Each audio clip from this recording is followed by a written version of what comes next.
Bien. Bonsoir. Bon, écoutez, merci d'être venu. Bon, nous nous permettons en tant qu'orateur d'enlever notre masque. J'espère que personne ne verra d'objection. Alors, je rappelle, mais ça maintenant, beaucoup le savent quand même, que cette rencontre se situe dans le cadre de Cité Philo. D'ailleurs, vous avez sur la table des programmes. Et ce soir, nous avons donc le grand plaisir de rencontrer, de pouvoir échanger, parce que le but est aussi effectivement d'avoir un échange. Laïla Raïd, voilà, qui est un professeur des universités, qui enseigne à l'université Jules Verne, Picardie Jules Verne, et puis qui est spécialiste, en gros, de Wittgenstein, de la philosophie, de la connaissance, du langage et de la littérature. Le rapprochement entre philosophie et littérature, je crois, va nous retenir ce soir, puisque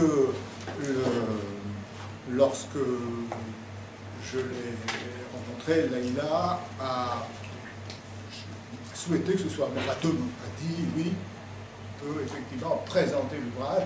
Je te remercie parce que ça m'a permis d'avoir une meilleure connaissance d'abord d'un philosophe qui est un peu, c'est vrai, disons, difficile d'accès, qui est Wittgenstein.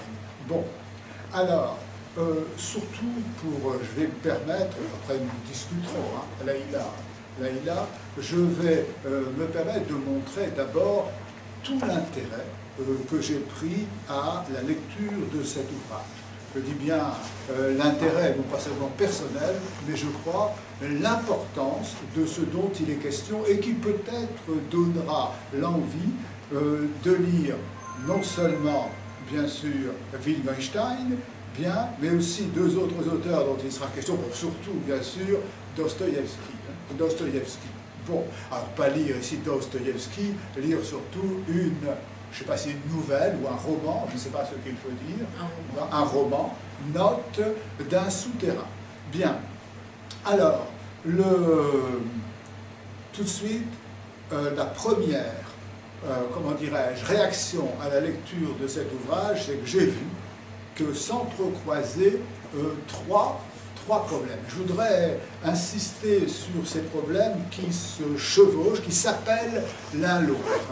Bon, d'abord, il y va dans ce livre, et dans la nouvelle donc, de Dostoïevski, et dans la double lecture qui en est faite par Patkin et Dostoïevski, tu présenteras un peu mieux plus tard, tout à l'heure, ces deux penseurs, Wittgenstein et Patkin, eh bien, alors, ces trois problèmes, comme je le disais ici, d'abord, effectivement, il y va de la question de la personne. La question de la personne, qu'est-ce que c'est qu'être une personne? Bien. Deuxième aspect, c'est le rapport entre la philosophie et la littérature. Comment se fait-il, effectivement, que tu choisisnes, finalement, de présenter l'interprétation qui a été donnée par deux théoriciens d'un texte, un texte dont nous parlerons bien entendu, qui est de Dostoïevski, Note d'un souterrain, et ensuite, troisième aspect, peut-être un peu plus technique, mais finalement on pourra lui donner une forme, disons, plus immédiatement parlante, bien, pour tout public, c'est l'unité d'un penseur qui est Wittgenstein. Parce que pour le dire tout de suite, Wittgenstein, beaucoup le savent, je crois, est l'auteur seulement de 2 livres qui ont été publiés. Bon, mais le deuxième, à titre posthume, je ne me trompe pas, 2 livres. Il a écrit beaucoup d'autres choses, ce sont des notes. Eh bien, il y a le fameux, bien sûr, ce qu'on appelle le Tractatus, le traité logico-philosophique, bien, qui est un peu, comme on dit, un ovni, qui est un peu un texte absolument difficile, enfin, qui est difficile à comprendre. Certains le comprennent, sans doute toi. Moi, j'avoue que j'ai toujours été un petit peu, eh bien, interrogatif dans le texte. Et ensuite, un autre qui a une allure tout à fait, pas tout à fait, qui est différente, eh bien, une allure différente, qui est ce qu'on appelle les recherches philosophiques. Et beaucoup se sont posés, mais quel rapport entre ces deux œuvres? Alors je précise tout de suite que Wittgenstein lui-même a souhaité, on le savait, il a souhaité que les œuvres soient publiées dans un même volume et que le Tractatus soit une préface. Ce qui, effectivement, tu vas devoir une lourde tâche, là il a expliqué effectivement comment on peut comprendre cela. Je précise qu'on glose beaucoup pour savoir ça. Alors d'abord, je vais aborder le premier problème, bien, et je vais essayer de montrer quand même son importance. Son importance, et vous verrez qu'il parcourt tout ce dont nous allons parler ce soir. À la fois l'œuvre de Dostoïevski, l'interprétation de Bavkhin et bien sûr Wittgenstein. C'est dans le fond, qu'est-ce que c'est qu'être une personne? On dirait nous sommes tous ici des personnes, hein, nous sommes toutes des personnes. Bien, d'ailleurs même la question est d'ailleurs piégée. Hein. Quand je dis qu'est-ce que, je suppose tout de suite qu'il y a une réalité à naître, bien vous êtes qu'est-ce que? Et la question est piégée. Bon, je rappellerai très rapidement, beaucoup le savent, que le mot personne est un mot déjà lui-même un peu lourd, hein, puisque personne, ça vient du latin le persona qui est le masque, bien, un masque, vous êtes un masque, bien, que personne, eh bien, a un sens juridique, hein. Quand vous êtes une personne au sens juridique, vous n'êtes pas tout ce que vous êtes, hein. Vous allez devant le juge, soit en tant que propriétaire, vous n'êtes que propriétaire, soit en tant que mari, soit en tant qu'épouse, vous avez effectivement donc ce masque. Alors bien sûr, on ne se reconnaît pas là-dedans, on n'est pas tout. Il y a ce qu'on appelle la personnalité. Qu'est-ce que c'est? On a une personnalité, bien, c'est-à-dire une singularité qui nous distingue effectivement de tous les autres. Et bien sûr, comme on dit, on n'est pas n'importe qui. Nous sommes effectivement un moi. Bon, c'est l'expression. Nous avons même, on parle d'un quant à soi, le quant à soi. Et dans le fond, ce quant à soi, cette personnalité s'exprime comment? S'exprime sous la forme, bien sûr, d'un pronom personnel. Nous disons je. Je, vous voyez bien. Je rappellerai, beaucoup le savent quand même, que dans les linguistes savent très bien, notamment je pense à Benveniste, hein, qui a montré que les deux seules personnes grammaticales, c'est le je et le tu, parce que quand vous dites je, vous pouvez vous avez dans une relation de réciprocité où vous êtes un tu. Et voyez bien qu'on introduit déjà une certaine notion, avec ce langage, d'intersubjectivité. Vous ne pouvez être un je que parce qu'en même temps, réciproquement, vous devenez un tu. Hein, voyez bien. Alors que le il, mais nous en reparlerons, vous verrez, le il, paraît-il que dans la grammaire arabe, je ne m'y connais pas, je vous attends benveniste, la grammaire arabe, les grammairiens arabes disent que c'est la non-personne. La non-personne, il y a bien deux personnes, il peut être au pluriel, on peut le décliner au pluriel. Alors, le je, bien sûr, implique aussi, naturellement, on dit je, c'est un rapport à soi, je, hein, le quant à soi. Un rapport à soi, ce qui se dit aussi différemment, on appelle ça une identité. Hein, vous avez une identité, d'ailleurs vous avez une carte d'identité. C'est l'identité. Bien. Et là aussi, ce terme est ambigu. Hein, ce terme est ambigu parce que l'identité, c'est aussi une notion, c'est un des principes bien, de ce qu'on appelle l'ontologie, hein, la théorie de la réalité, de ce qu'est la réalité. Hein, on dit, hein, depuis Aristote, vous voyez, principe d'identité, une chose ne peut pas être ou ne pas être, donc elle l'est, elle ne peut pas être et ne pas être en même temps, bien entendu. Deuxième, nous verrons que justement, nous allons avoir un personnage qui, lui, eh bien, vous voyez bien, a justement cette qualité que nous sommes en train de rejeter. Et de même, il y a une autre manière de dire ce principe d'identité, qui est de dire, n'est-ce pas, on ne peut pas attribuer à une chose qualifier une chose avec un attribut et ensuite la qualifier avec un attribut contraire. Je ne peux pas dire, par exemple, d'une rose, elle est rouge et elle est bleue. Bon, vous voyez, principe d'identité, principe logique qui permet effectivement de qualifier, de caractériser, et nous pouvons presque même employer le mot, il faudra l'employer parce qu'il reviendra. Bien, on dit, on détermine une chose, mais déterminer, c'est aussi, bien sûr, en quelque sorte, finir, achever une chose. nous la déterminons. Bien. Eh bien, j'ajouterai une chose, cette identité, ce rapport à soi, hein, ce jeu qui est un rapport à soi, ce quant à soi, n'est-ce pas, mais implique aussi, vous le sentez bien, une certaine solitude. Alors, le quant à soi implique bien, n'est-ce pas, un isolement. Dans chacun, on a son quant à soi. Hein, vous voyez bien.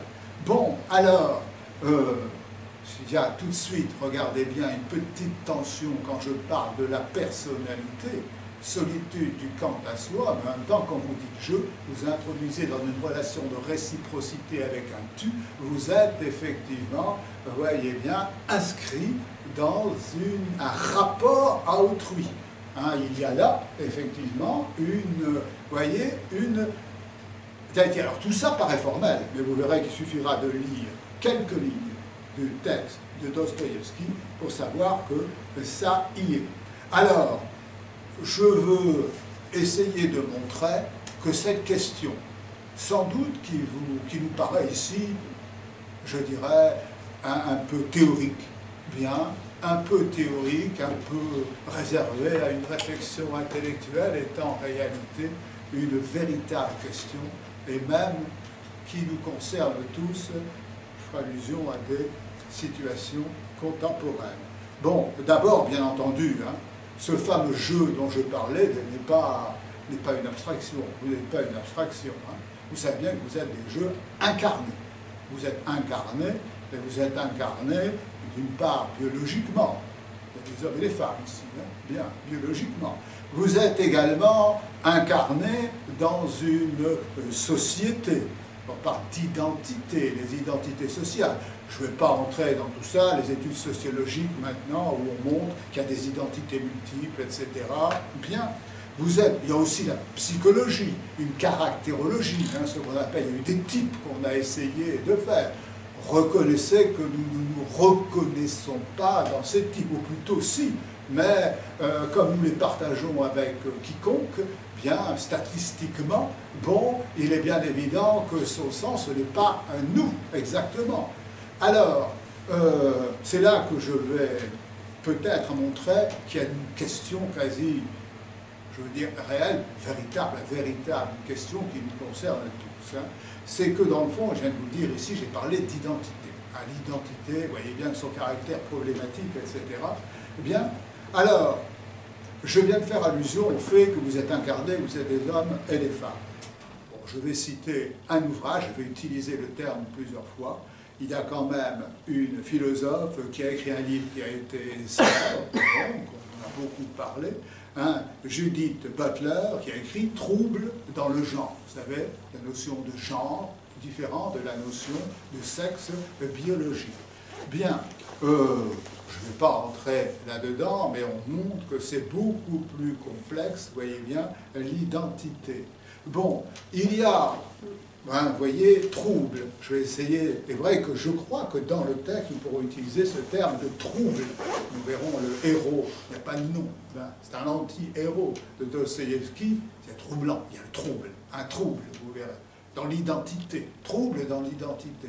Alors, il y a aussi, là, ce sera encore plus, là, je vais me permettre, parce que, comment dirais-je, citer philo, c'est un endroit où on réfléchit aux questions qui sont d'actualité aussi. Hein. Bon, nous avons en France des compatriotes qu'on appelle toujours, qu'on dit depuis 60 ans des immigrés, alors qu'ils sont nés en France, etc. Bien, on leur assigne une certaine identité, eux-mêmes, vous le savez bien, ont parfois certains problèmes, cette identité, ils sont en même temps français, en même temps peut-être qu'ils ont une culture, enfin une culture un peu différente, etc. Et on sait qu'il y a aussi un trouble, effectivement, dans cette identité, vous voyez bien. Or, je l'ai dit, je généralise ce trouble, vous voyez bien, à partir même pratiquement de vous-même. Hein. J'ai essayé de le faire sur moi-même, finalement. Vous verrez que c'est ce que fait le personnage de Dostoïevski. Dans le fond, moi, bon, Francis, je veux dire comme cela, bon, Francis, je peux me dire, bon, j'ai été courageux. Enfin, il m'est arrivé aussi d'être un peu lâche. Bon, j'ai été effectivement, ce qui est vrai, j'étais bien sûr, bon, j'ai pu faire des bêtises, il m'est arrivé quand même de faire des choses. Qu'est-ce que je suis exactement? Il est facile, bien sûr, de à la limite, pour me convaincre, je peux me déterminer, choisir une chose. Mais voyez bien que là, ce trouble, eh bien, nous le connaissons. Alors, quand on voit ce trouble, il y a peut-être là deux manières. Il y a une manière de l'affronter. C'est ce que va faire, effectivement, bien sûr, Batkin, ce que va faire Wittgenstein, bien, et ce que fait d'abord Dostoïevski. Dostoïevski, vous verrez que cette œuvre est une œuvre qu'on appelle, eh bien, comment dirais-je ici, où il expérimente ce qui deviendra effectivement, eh bien, sa marque de fabrique avec les personnages que nous connaissons, hein, tous, Rachmaninov, etc. Vous savez qui sont-ils, etc. Eh bien, et bien sûr, on peut très bien vouloir, comme je viens de dire ici, l'affronter, mais on peut aussi, hein, on peut essayer de le refouler, et le refouler, bon, il y a une manière très facile, c'est de le réprimer, ce qu'on appelle une réaction identitaire. Eh bien, vous savez, les identitaires ont nous refus de ce trouble, et après tout, je cite ici ce que j'ai entendu récemment, et qui évidemment m'a fait bondir. J'ai fait allusion tout à l'heure aux immigrés. Bon, quand on entend, on peut le citer, hein, Zemmour, n'est-ce pas, dire « moi je n'ai rien contre les musulmans », à condition qu'ils s'assimilent, non pas s'intégrer, c'est différent. Être intégré, c'est quand même être dans une relation où je conserve, disons, un propre, où je conserve mon propre, vous voyez bien. Là, hein, voyez bien que cette question, dans le fond, de l'identité n'est pas une question purement formelle, hein, qu'on se pose. J'espère que Laïla, tu n'es pas trop... Voilà. Alors, pour répondre à cette question, hein, alors là, c'est bien sûr, je m'adresse à Laïla, puisque c'est elle. Tu as choisi effectivement de prendre le texte de Dostoïevski tel qu'il a été lu par deux lecteurs bien, qui sont Batkin et Wittgenstein. Bon, peut-être, avant que je continue, tu souhaites présenter un peu qui était Batkin. Certains, bon, je crois que beaucoup connaissent un peu, mais enfin, et pourquoi? Qu'est-ce qui t'a semblé, effectivement? Oui. Eh bien... D'accord. Alors, merci beaucoup pour ta lecture, pour ta présentation. Et je voudrais effectivement montrer comment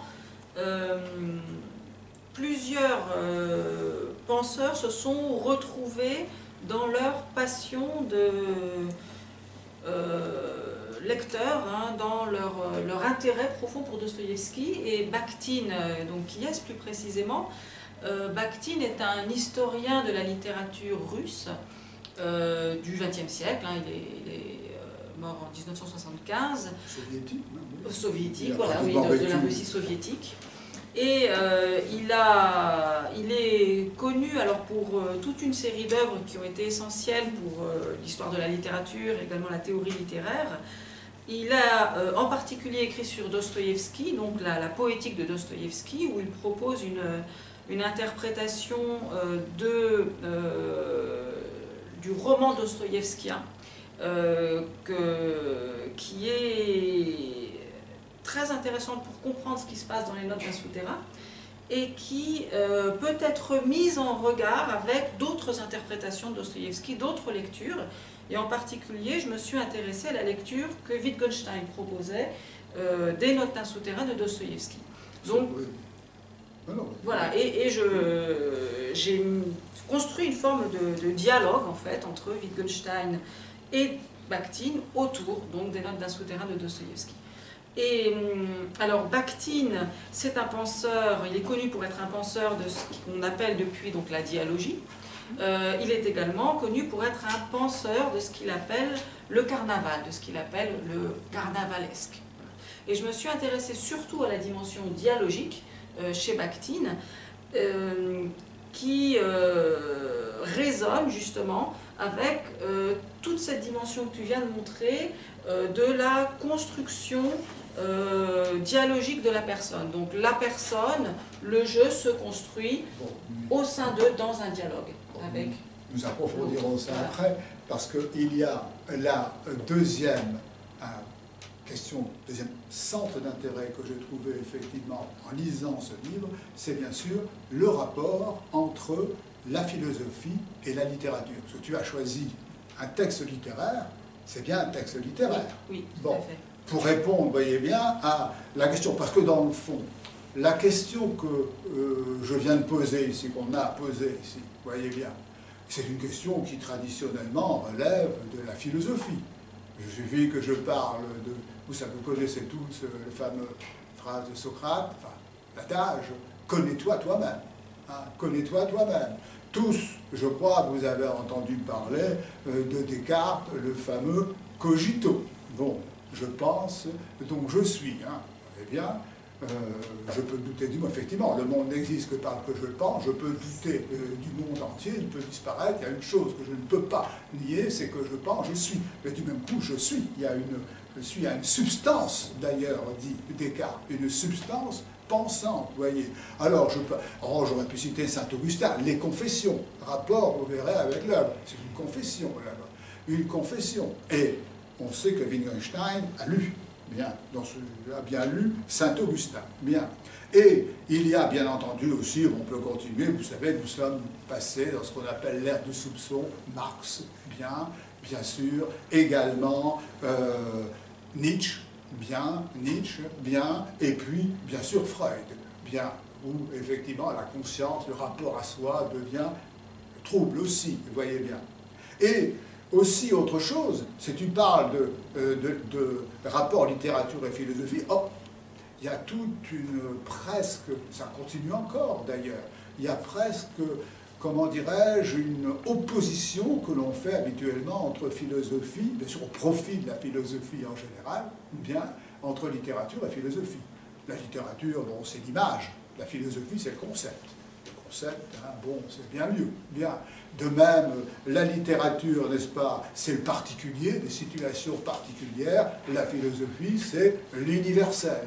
Donc, vous voyez bien, or, bien sûr, toi, tu remets en question cette distinction. Tu la remets dans cette opposition, et tu parles, c'est ce qui m'intéresse, d'une porosité entre la littérature et la philosophie. Bien aimé le mot, parce que porosité implique bien que ce ne soit pas deux blocs qu'on pourra après tout rejoindre. On a toujours pu rejoindre extérieurement les deux. Il y a une porosité. Peux-tu justement nous expliquer ce que tu entends par cette porosité entre la littérature et la philosophie? Oui. Alors, la perspective effectivement que je vais prendre sur la littérature, c'est la perspective qui consiste à dire qu'il y a une, pour reprendre des expressions qui ont été utilisées récemment, qu'il y a une connaissance de l'écrivain. La perspective que je prends consiste à dire que la littérature pense, que la littérature nous aide à penser, qu'elle nous aide à réfléchir sur ce que c'est que la vie humaine. Et on pourrait effectivement construire une opposition où la littérature ne nous aide pas principalement à penser, mais la littérature nous divertirait d'abord. Comme si le plaisir qu'on prend à l'imagination littéraire était un plaisir parfaitement indépendant de l'approfondissement que nous recherchons en réalité de notre connaissance des autres, de notre connaissance de la vie humaine. En réalité, on ne peut pas opposer le divertissement, le plaisir esthétique qu'apporte la littérature, et de l'autre côté, la connaissance qu'elle nous donne, et des hommes et du monde. Et le plaisir esthétique lui-même, en fait, d'où est-ce qu'il vient? Pourquoi est-ce qu'il est en même temps un plaisir de connaissance? Eh bien, il vient de ce que le jeu de l'imagination littéraire, c'est un jeu qui, dans toute une série de textes, et en particulier chez Dostoïevski, c'est un jeu qui va nous amener à approfondir, en fait, notre propre connaissance de ce que c'est qu'une vie humaine, de ce que c'est qu'une personne, de ce que c'est que le rapport entre soi et autrui, de ce que c'est que vivre au sein d'une communauté. Oui. Plaisir esthétique et connaissance, en fait, sont étroitement associés, ils sont indissociables. Oui. D'où la porosité. Oui, porosité. Mais ce qui m'a... J'ai retenu trois phrases, nous n'en sommes que dans la première partie de ton ouvrage. Bon, trois phrases tu dis d'abord, je vais m'interroger sur ce que la littérature apporte à la philosophie, là on a encore un rapport, je dirais, d'extériorité, comme si la philosophie pouvait puiser dans la littérature des choses qu'elle va elle-même repenser, etc. Bien, bon, c'est le premier aspect. Bon, ça a toujours existé, il suffit de voir comment les philosophes prennent des exemples illustres, hein, illustres, bon, mais considèrent la littérature comme un rapport d'extériorité. Tu dis un peu plus loin, la littérature doit être considérée comme connaissance de l'humain. Cette fois-ci, la littérature elle-même a cette capacité de, en quelque sorte, nous transformer. Je dirais, la littérature, pas n'importe quelle littérature, nous verrons après, hein. Batkin fait une typologie. Hein. Eh bien, comme connaissance de l'humain, ici, la littérature n'a pas besoin d'être transformée dans un langage philosophique. Elle produit ses propres effets, elle a sa propre efficacité. Bien, ou encore, si j'emploie le fameux terme, elle est formatrice. Mais pas qu'en allemand, on dit la culture, se dit Bildung, ce qui veut dire se construire. Hein, construire, Bildung, hein, bien. Bon, et ensuite, tu vas plus loin. Tu dis, comment, je cite, hein, comment la connaissance des hommes peut s'agrandir à la lecture des romans. Ici, tu parles, n'est-ce pas, de la réception de la littérature, et ça va plus loin, parce que Wittgenstein, dans le fond, pratiquement, va inverser, c'est que la philosophie elle-même doit se mettre à l'écoute de la littérature. Et tu insistes beaucoup sur le fait que Wittgenstein est peut-être... Les références de Wittgenstein sont peut-être plus littéraires que philosophiques. Alors, Wittgenstein a beaucoup lu, en réalité, les œuvres littéraires, particulièrement du XIXe siècle.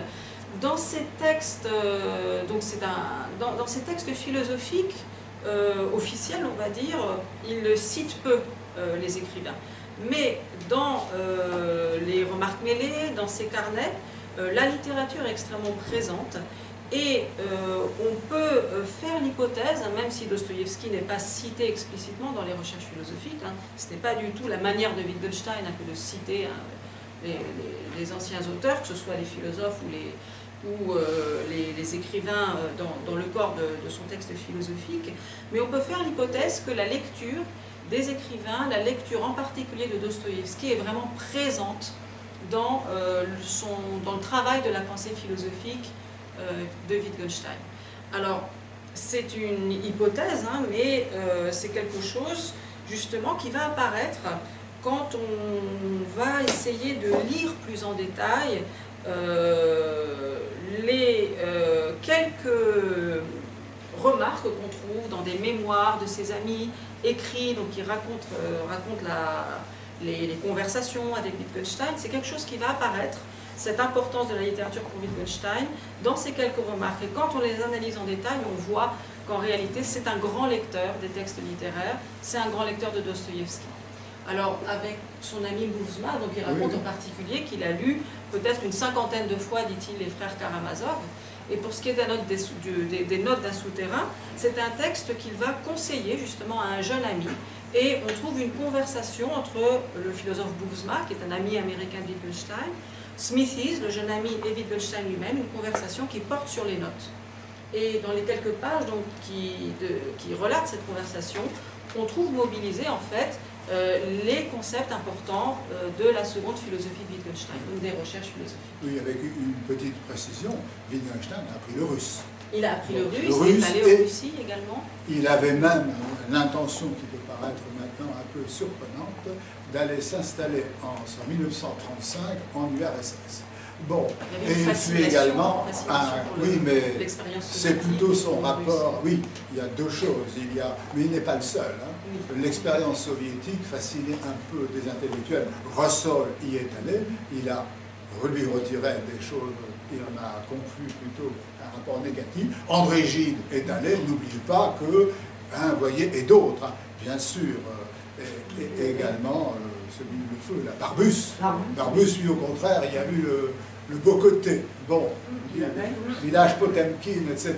Et enfin. Barbus a été déçu également. Hein. Oui, oui, enfin, bref, n'oubliez pas que c'était une expérience qui était, il y avait cela. Oui, tu veux intervenir? Duhamel est allé aussi. Pardon? Duhamel, Georges Duhamel. Duhamel, oui, oui, vous voyez que c'est pas... Mais aussi, on sait que ce fut aussi un grand lecteur de Tolstoï. Or, Tolstoï, l'âme russe, et, paraît-il, j'ai pu lire, il était assez sensible à cette idée, vous voyez bien, qu'il y aurait une particularité russe qu'on trouve dans Dostoïevski, qui suit aussi un slavophile. Bien. Bon, alors, oui, alors bien sûr, très vite, là, puisqu'il y a cette troisième problématique, que j'appelle nous rentrons dans le vif du sujet, il y a cette troisième problématique dont je parlais, qui est celle de l'unité de la pensée de Wittgenstein. Bon, je ne vais pas insister, hein. Je dirais simplement que, je vous ai déjà compris, que le Tractatus a une forme qui est, comment on dirait, très austère, hein, très austère. Il y a 7 propositions qui se divisent, attention, hein. C'est 1, plus 0, et puis après c'est 1, 0, 1, etc. Bon, c'est pas très long, mais enfin, c'est quand même... On ne voit pas trop l'argument, on ne voit pas trop le schéma argumentatif. Ça se présente plutôt comme des aphorismes. Il fut d'ailleurs un grand lecteur également des aphoristes, hein, bien sûr, on m'a échappé, d'écrivains allemands, Lichtenberg, etc., un grand admirateur d'aphorismes, alors que les recherches philosophiques, qui font souvent d'ailleurs allusion au Tractatus, etc., ont une autre forme, nous en parlerons, bien, et se posent bien sûr l'unité, et derrière ça, il y a quand même plus, hein, puisqu'il y a eu, encore maintenant, il y a 2 grandes écoles, n'est-ce pas, philosophique, enfin il y en a une qui est maintenant un peu dépassée, qui se réclame de Wittgenstein, mais des 2 lectures, enfin des 2 œuvres. Il y a d'abord, bien sûr, le positivisme logique, ce qu'on appelle le cercle de Vienne, qui a été effectivement, c'était la référence, c'était le Tractatus. Wittgenstein a toujours été très distant vis-à-vis de ça, bien. Et ensuite, là, ça existe encore, c'est même très florissant, n'est-ce pas? Le deuxième, ce qu'on appelle parfois le deuxième Wittgenstein, a donné naissance à ce qu'on appelle l'école du langage ordinaire, bon là, qui maintenant prolifère encore, hein, c'est encore Cavell, donc, que tu cites, etc. C'est très... Vous voyez, deux choses comme ça. Comment comprendre donc cette unité? Alors peut-être on peut aborder le texte, quand même, le souterrain, qui a proposé de lire un passage, et vous pourrez voir même comment vous réagissez après ce qui a été dit ici, à ce texte. Tu lis ou bien... Oui, alors peut-être quelques mots d'introduction du texte, et à partir de la problématique justement de lecture de Wittgenstein et de Bakhtin. Alors, ce que montre Bakhtin dans la poétique de Dostoïevski, dans son ouvrage, c'est que c'est un texte qui est une forme d'expérimentation littéraire de la part de Dostoïevski. Et c'est une expérimentation dans laquelle il essaie de mettre à nu une certaine opposition, l'opposition entre la voix, ou le point de vue, d'un côté, et puis de l'autre, la détermination. Et cette distinction pour Bakhtin entre voix et point de vue d'un côté et détermination, elle est essentielle pour comprendre ce qui se passe dans les romans de Dostoïevski. Et je vais vous lire donc quelques passages qui montrent ce qu'elle veut dire, cette distinction. L'homme du souterrain. Alors, l'homme du souterrain, donc c'est un texte écrit en première personne par ce narrateur qui est l'homme qu'on dit l'homme du souterrain. L'homme du souterrain est un personnage qui a une forme de connaissance de soi maladive. Donc c'est quelqu'un qui va essayer de se connaître, donc qui va exposer les unes après les autres des propriétés particulières qu'il s'attribue, donc on va dire avec Bakhtin des déterminations. Il est, dit-il, méchant, il est malade, etc., etc. Et au fur et à mesure où il donne ces déterminations de lui-même, eh bien, il va les remettre en question. Au fur et à mesure où il se dit avoir telle propriété, eh bien, il va le rejeter. Et donc, ce qu'on voit apparaître petit à petit, au fur et à mesure où cette connaissance de soi maladive, et qui est en fait une forme de haine de soi, au fur et à mesure où on la voit apparaître, eh bien, ce qu'on voit apparaître, c'est la voix de l'homme du souterrain. C'est une voix qui cherche en fait à ne pas se laisser réduire à quelque détermination que ce soit. Aucune détermination, aucune propriété n'est acceptée au fur et à mesure où elles sont avancées. Donc on est en face de quelqu'un en fait qui considère en fait, pour ainsi dire, toute détermination, toute assignation de propriété comme achevante. Et ce qu'on voit apparaître par conséquent, c'est la personne dans son désir d'être considérée comme une pure et simple voix, un pur et simple point de vue sur le monde et sur soi, de telle sorte que rien ne soit, n'apparaisse comme achevant. On a l'impression, quand on lit les notes d'un souterrain, que cet homme du souterrain, c'est quelqu'un qui est malade de la description. Aucune description n'est acceptée. Dès qu'il en avance une, c'est pour la rejeter. Et du coup, Bakhtin nous dit, eh bien, ce à quoi on a affaire, du côté de Dostoïevski, eh bien, c'est un véritable projet artistique, celui de montrer qu'une personne, c'est avant tout une voix, c'est avant tout un point de vue, et qu'il y a quelque chose d'achevant, de chosifiant, si on ne la décrit que par ses déterminations. Sauf que, chez l'homme du souterrain, ça a une dimension, on va dire, maladive, ça a une dimension obsessionnelle, puisque, quelle que soit la description, eh bien, il va l'attaquer. Ce que dit Bakhtin, souvent, c'est le sujet à l'état pur. Nous parlons le sujet à l'état pur. Bien. Alors, du coup, je vais vous lire quelques passages pour voir comment ça apparaît dans le texte. Donc, j'ai changé de lunette. C'est quelques Mais pages. si vous voulez intervenir après, peut-être sur le texte, vous pouvez intervenir. Alors, le tout début du texte, donc il commence la première partie, le souterrain. Je suis un homme malade, je suis un homme méchant, un homme plutôt repoussant. Je lis un petit peu plus loin. Cela fait déjà longtemps que je vis comme ça, quelque chose comme 20 ans, j'en ai 40 à présent. Avant j'étais fonctionnaire, je ne le suis plus.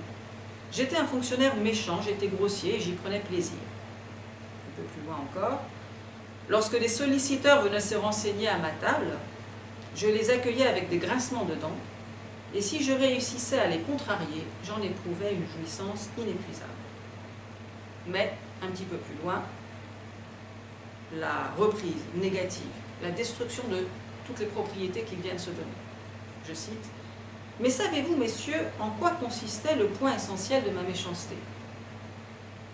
Eh bien, tout le sel de l'histoire, le summum de l'infamie, c'est qu'à chaque seconde, même lorsque je répandais le plus de fiel, j'étais au-dedans de moi-même, honteusement conscient de ne pas être méchant du tout. Et encore, ça ne serait rien, même pas aigri, de me borner à jouer inutilement les épouvantails à moineaux. Me voici l'écume à la bouche, mais apportez-moi une marionnette de 3 sous, offrez-moi une bonne tasse de thé et un petit sucre, et ma foi, là-dessus, je me calmerai. Et même j'en aurais le cœur attendri, bien qu'ensuite, et là c'est à nouveau la reprise négative de la propriété qui vient de se donner à lui-même, bien qu'ensuite je sois sûr de grincer des dents après moi-même et de payer ma honte de plusieurs mois d'insomnie. La suite, en vous disant que j'étais un fonctionnaire méchant tout à l'heure, je vous ai raconté des gourdes, et ça par méchanceté pure. Donc vous voyez le jeu constant de négation, puis de reprise, puis de négation.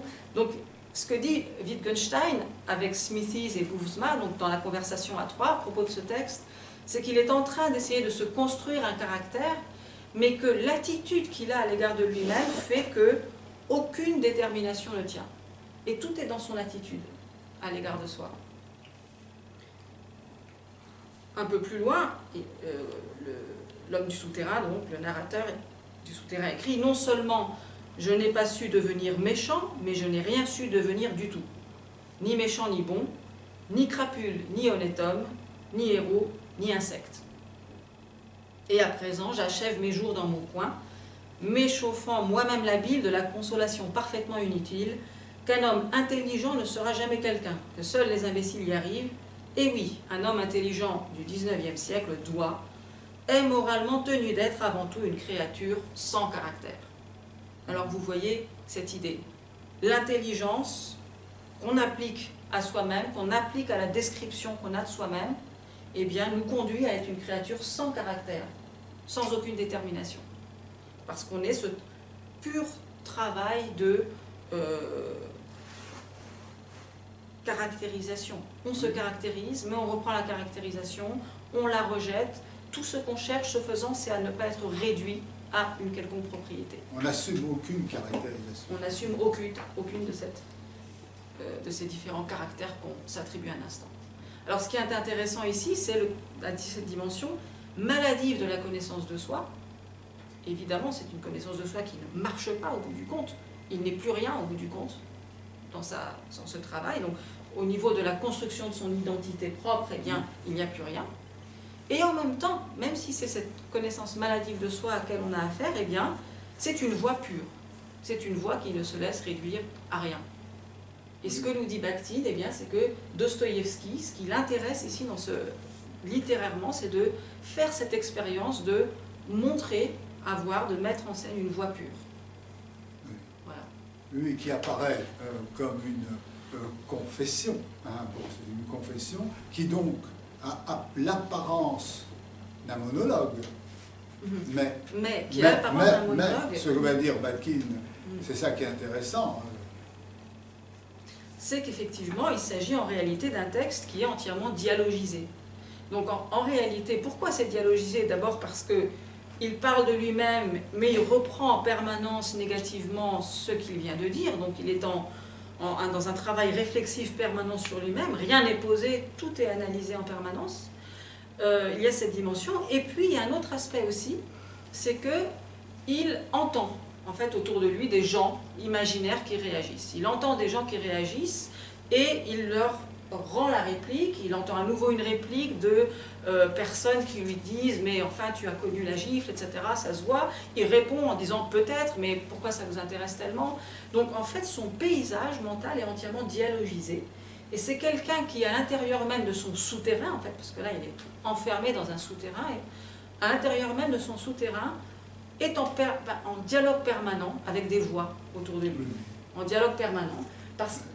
Oui.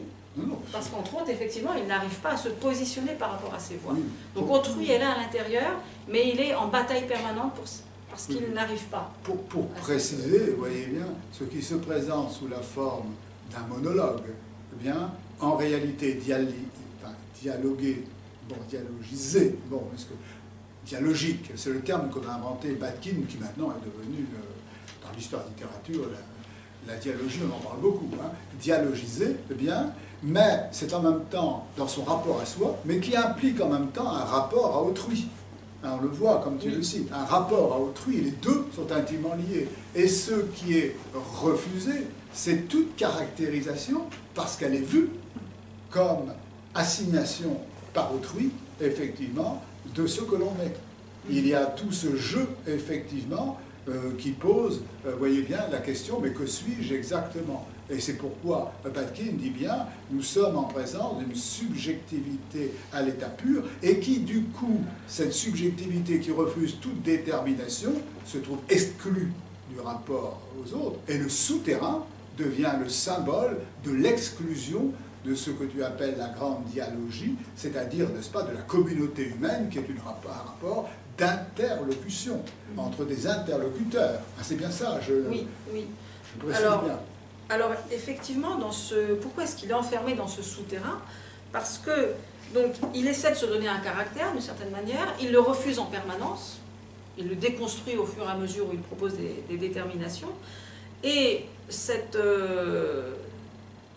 non-construction permanente de son caractère, elle est en permanence pensée comme une manière de contrer la menace d'une détermination qui viendrait d'autrui. En fait, chacune des descriptions qui pourrait se donner, ce serait la description que quelqu'un pourrait donner de lui et qui donnerait prise sur l'être qu'il est. Donc, se laisser décrire, c'est donner prise à autrui. Et en même temps, il est donc en permanence en train de bloquer cette prise possible sur lui en refusant les descriptions, et en même temps, il refuse autrui, c'est-à-dire que autrui, c'est celui qui pourrait l'achever par une description. Donc c'est quelqu'un qui s'est complètement enfermé et qui n'a pas accès, qui n'a pas une relation à autrui qui soit, on va dire, apaisée, qui soit capable d'accepter que, effectivement, autrui peut être une certaine limite à sa propre expansion, qu'autrui peut voir de lui des caractéristiques, sa taille, effectivement, des éléments d'histoire personnelle, des éléments sociologiques. Autrui, effectivement, toute autre personne qui peut croiser dans les rues de Saint-Pétersbourg, donc où il erre pendant toute la durée du livre, autrui a affaire à des aspects de soi qui sont en réalité, oui, des aspects achevés. Et c'est cet achèvement par autrui qu'il trouve insupportable, qu'il ne peut pas accepter. Du coup, dans les notes d'un souterrain, il y a une dimension donc, de cette dimension donc, de connaissance de soi négative, maladive, mais il y a aussi toute une dimension de relations ratées, de rencontres ratées avec d'autres personnes. Et ça, c'est la deuxième partie du livre. La première partie, c'est cette connaissance de soi maladive. La deuxième partie, ce sont les rencontres ratées. Et dans chaque rencontre, on va constater que sa crainte fondamentale, c'est le fait d'apparaître à autrui par telle ou telle de ses caractéristiques, telle ou telle de ses propriétés. Voilà. Et de telle sorte que soit il sera écrasé directement, soit il va attaquer, soit il va être très agressif. Et ça, dans la deuxième partie, on le verra, donc être extrêmement dur, agressif et violent avec une jeune femme qu'il va rencontrer. Et cette jeune femme va finir par voir en écoutant que c'est un malheureux. Et le fait même qu'elle voit qu'il est malheureux va déclencher donc une agressivité maximale. Oui, qui est assez très dur, puisque cette jeune femme, effectivement, qui offre finalement son amour, oui. il la refuse, parce que cette femme était prostituée. Il lui refuse et il la paye. Bon, voilà. Et elle partira en refusant l'argent, etc. On voit qu'une relation, effectivement, qui est complètement ratée. Et tu emploies l'expression, là tu dis, tu emploies l'expression, je crois, d'un viol, bien sûr symbolique, symbolique, puisqu'il a ni dans sa personne, vous voyez la violence qu'il y a. Bon ben, voilà. Bon, et si maintenant on approfondit un peu cela, pour distinguer la lecture justement que va proposer Batkin et celle de Wittgenstein. Je précise que, je rappelle, ils ne se sont pas connus. Wittgenstein et Batkin ne sont pas connus. Eh bien, mais cependant, tu fais le rapprochement, bien, c'est que tu dis, bon voilà, on l'a dit tout à l'heure, vous voyez que pour Batkin, nous avons ici le sujet à l'état pur qui refuse toute détermination, puisque toute détermination c'est une limite, mais il ne se réduit pas à ça. Je vous l'ai dit tout à l'heure, on ne se réduit pas à cette détermination. Suis-je un homme, une femme? Non, vous voyez, on ne se réduit pas. Mais il faut bien quand même qu'on assume. Ben, par exemple, vous devez assumer le fait d'être un homme et une femme, ou d'une certaine manière, bien entendu, ou assumer le fait, pas d'être homosexuel, ou assumer, vous voyez bien, ce qui suppose bien une relation autrui. Assumer, vous voyez bien, nous verrons la dimension éthique, la dimension éthique qu'il y a là, qu'il y a derrière. Bon, le sujet à l'état pur, et tu dis, c'est toi, qui bien sûr tu viens de le dire d'ailleurs, qu'il dégage en même temps, Batkin, une vérité anthropologique, c'est que l'humanité, l'homme, est un être inachevé, inachevable, un animal.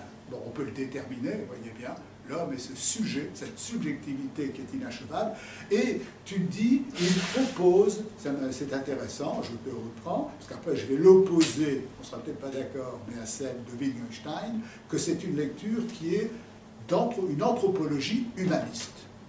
Une anthropologie humaniste. Alors qu'entends-tu quand tu dis que pour Batkin, il fait une lecture qui est une anthropologie, donc vous voyez bien, humaniste? Alors, humaniste en quel sens? Au sens où, alors là ce sont les termes de Bakhtin, il trouve chez Dostoïevski dans la forme littéraire elle-même des romans de Dostoïevski, une critique de la chosification. Donc, dans la poétique de Dostoïevski, les romans sont étudiés non seulement selon ce qu'ils représentent, selon ce qu'on peut appeler le thème, mais également selon la forme. Et ce sur quoi il va insister, Bakhtin, c'est que les romans de Dostoïevski sont, d'un point de vue formel, dialogiques. D'un point de vue formel, ils sont construits, en fait, entièrement à partir des voix et des points de vue des personnages. Et Bakhtin nous dit que toute description, toute détermination à l'intérieur des romans de Dostoïevski, eh bien, sont données depuis les points de vue d'un personnage ou d'un autre. Et il oppose donc deux types de romans, les romans dialogiques et les romans monologiques. Dans le roman monologique, il y a une voix, on va dire surplombante, qui décrit, qui a la charge de décrire tout ce qui se produit dans le monde du roman. Et cette voix elle-même n'est pas thématisée comme voix à l'intérieur du roman. Alors que dans un roman dialogique, tout ce qui s'y passe, toutes les descriptions, toutes les déterminations apparaissent depuis une voix ou une autre. Donc, on ne décrit que depuis une voix particulière dans le roman. Et donc, au niveau formel lui-même, le texte de Dostoïevski, c'est un texte qui lutte par sa forme même contre la chosification. Puisque le personnage y apparaît non pas essentiellement comme ensemble de détermination, ensemble de propriétés, mais comme voix. Ce n'est pas une chose, c'est-à-dire un ensemble voilà, de détermination, de qualité particulière, mais c'est une voix. Et donc... J'ai une citation. Vas-y, je continue, je parle Non, pour cette lecture anthropologique. On opposera à la lecture de Wittgenstein. Bon, vous voyez bien. Alors, et donc, pourquoi c'est une lecture, pourquoi c'est une anthropologie humaniste et qui s'appuie sur Dostoïevski? Eh bien, parce que dans cette forme littéraire qui met en valeur la voix et le point de vue, ce qu'on a, c'est donc une forme de lutte contre la chosification. C'est une manière d'approcher l'être humain qui systématiquement voit ce qu'il y a en lui de point de vue sur les choses, point de vue sur soi, et non pas ce qu'il y a en lui de chosifiable. Voilà. Et ça, c'est une forme d'humanisme que trouve chez Dostoïevski. Alors, là où il y a quelque chose de différent de Dostoïevski lui-même, c'est que chez Dostoïevski, cette forme littéraire est adossée à un autre type de pensée, adossée à une pensée religieuse qui est extrêmement présente chez Dostoïevski, qui est par contre absente de la perspective de Bakhtin. Oui, et c'est pour ça que j'utilise ce terme d'humanisme pour décrire la pensée de Bakhtin. Oui, la citation, on va donner la citation qui est de toi. La personne n'existe dans son intégralité qu'en tant que mot sur elle-même. Le mot sur elle-même, c'est elle-même qui assume, n'est-ce pas, ce qu'elle est. C'est un jeu, donc nous sommes dans le langage, voyez bien. Bon, assumer jusqu'au fait que celui-ci est dialogiquement, donc dialogiquement, la manière dont vous assumez ce que vous êtes doit être aussi intersubjective, reconnue par d'autres. Et vous voyez bien, on retrouve ici la dialogisation, mais qui concrètement veut dire une relation à autrui. Tandis que lui, c'est le souterrain, il n'y a plus cette relation à autrui. Jusqu'au fait que celui-ci est dialogiquement constitué dans la communauté des hommes. L'idée d'une communauté qui est effectivement une communauté d'abord d'échanges interlinguistiques, où l'on voit effectivement chez cette autre communauté une situation qui est une relation sociale, qui est une relation sociale. Vous voyez pourquoi on parle d'un humanisme. Je parlerai peut-être d'autre chose.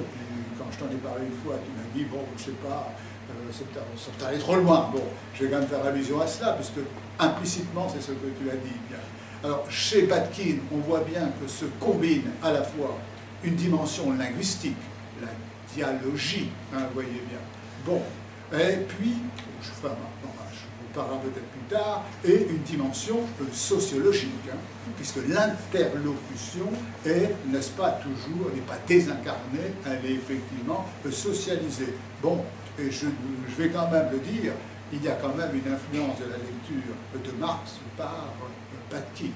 Bakhtin, d'ailleurs, n'a pas écrit, il est dans l'Union soviétique, il n'a pas écrit un texte qu'on lui attribue parfois qui s'appelle Marxisme et philosophie du langage, mais on sait maintenant que ça a été écrit par un de ses élèves, très proche, bien sûr.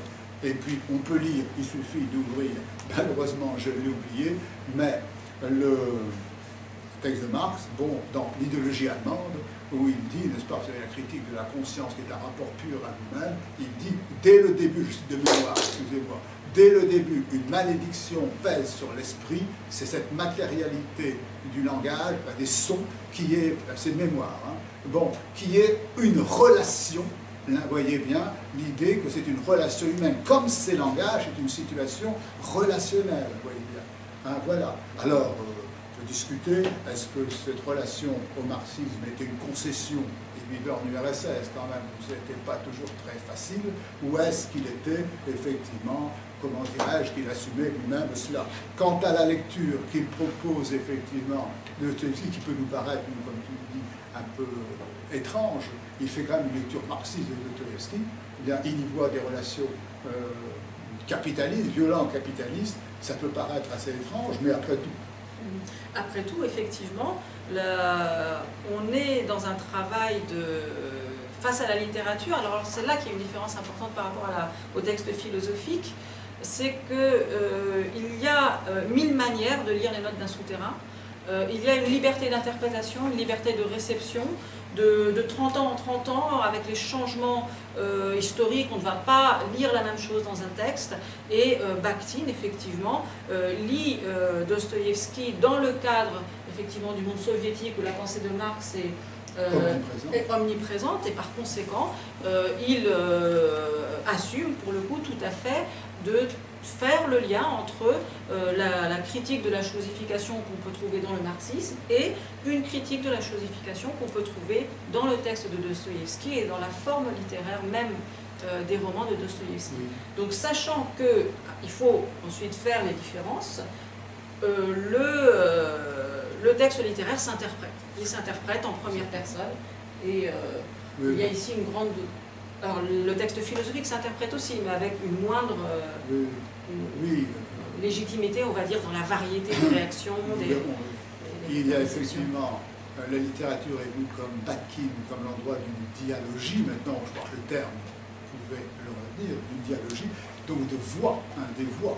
Il va avoir une typologie de la littérature, les voix, mais il y a toujours une autre voix, c'est celle du lecteur.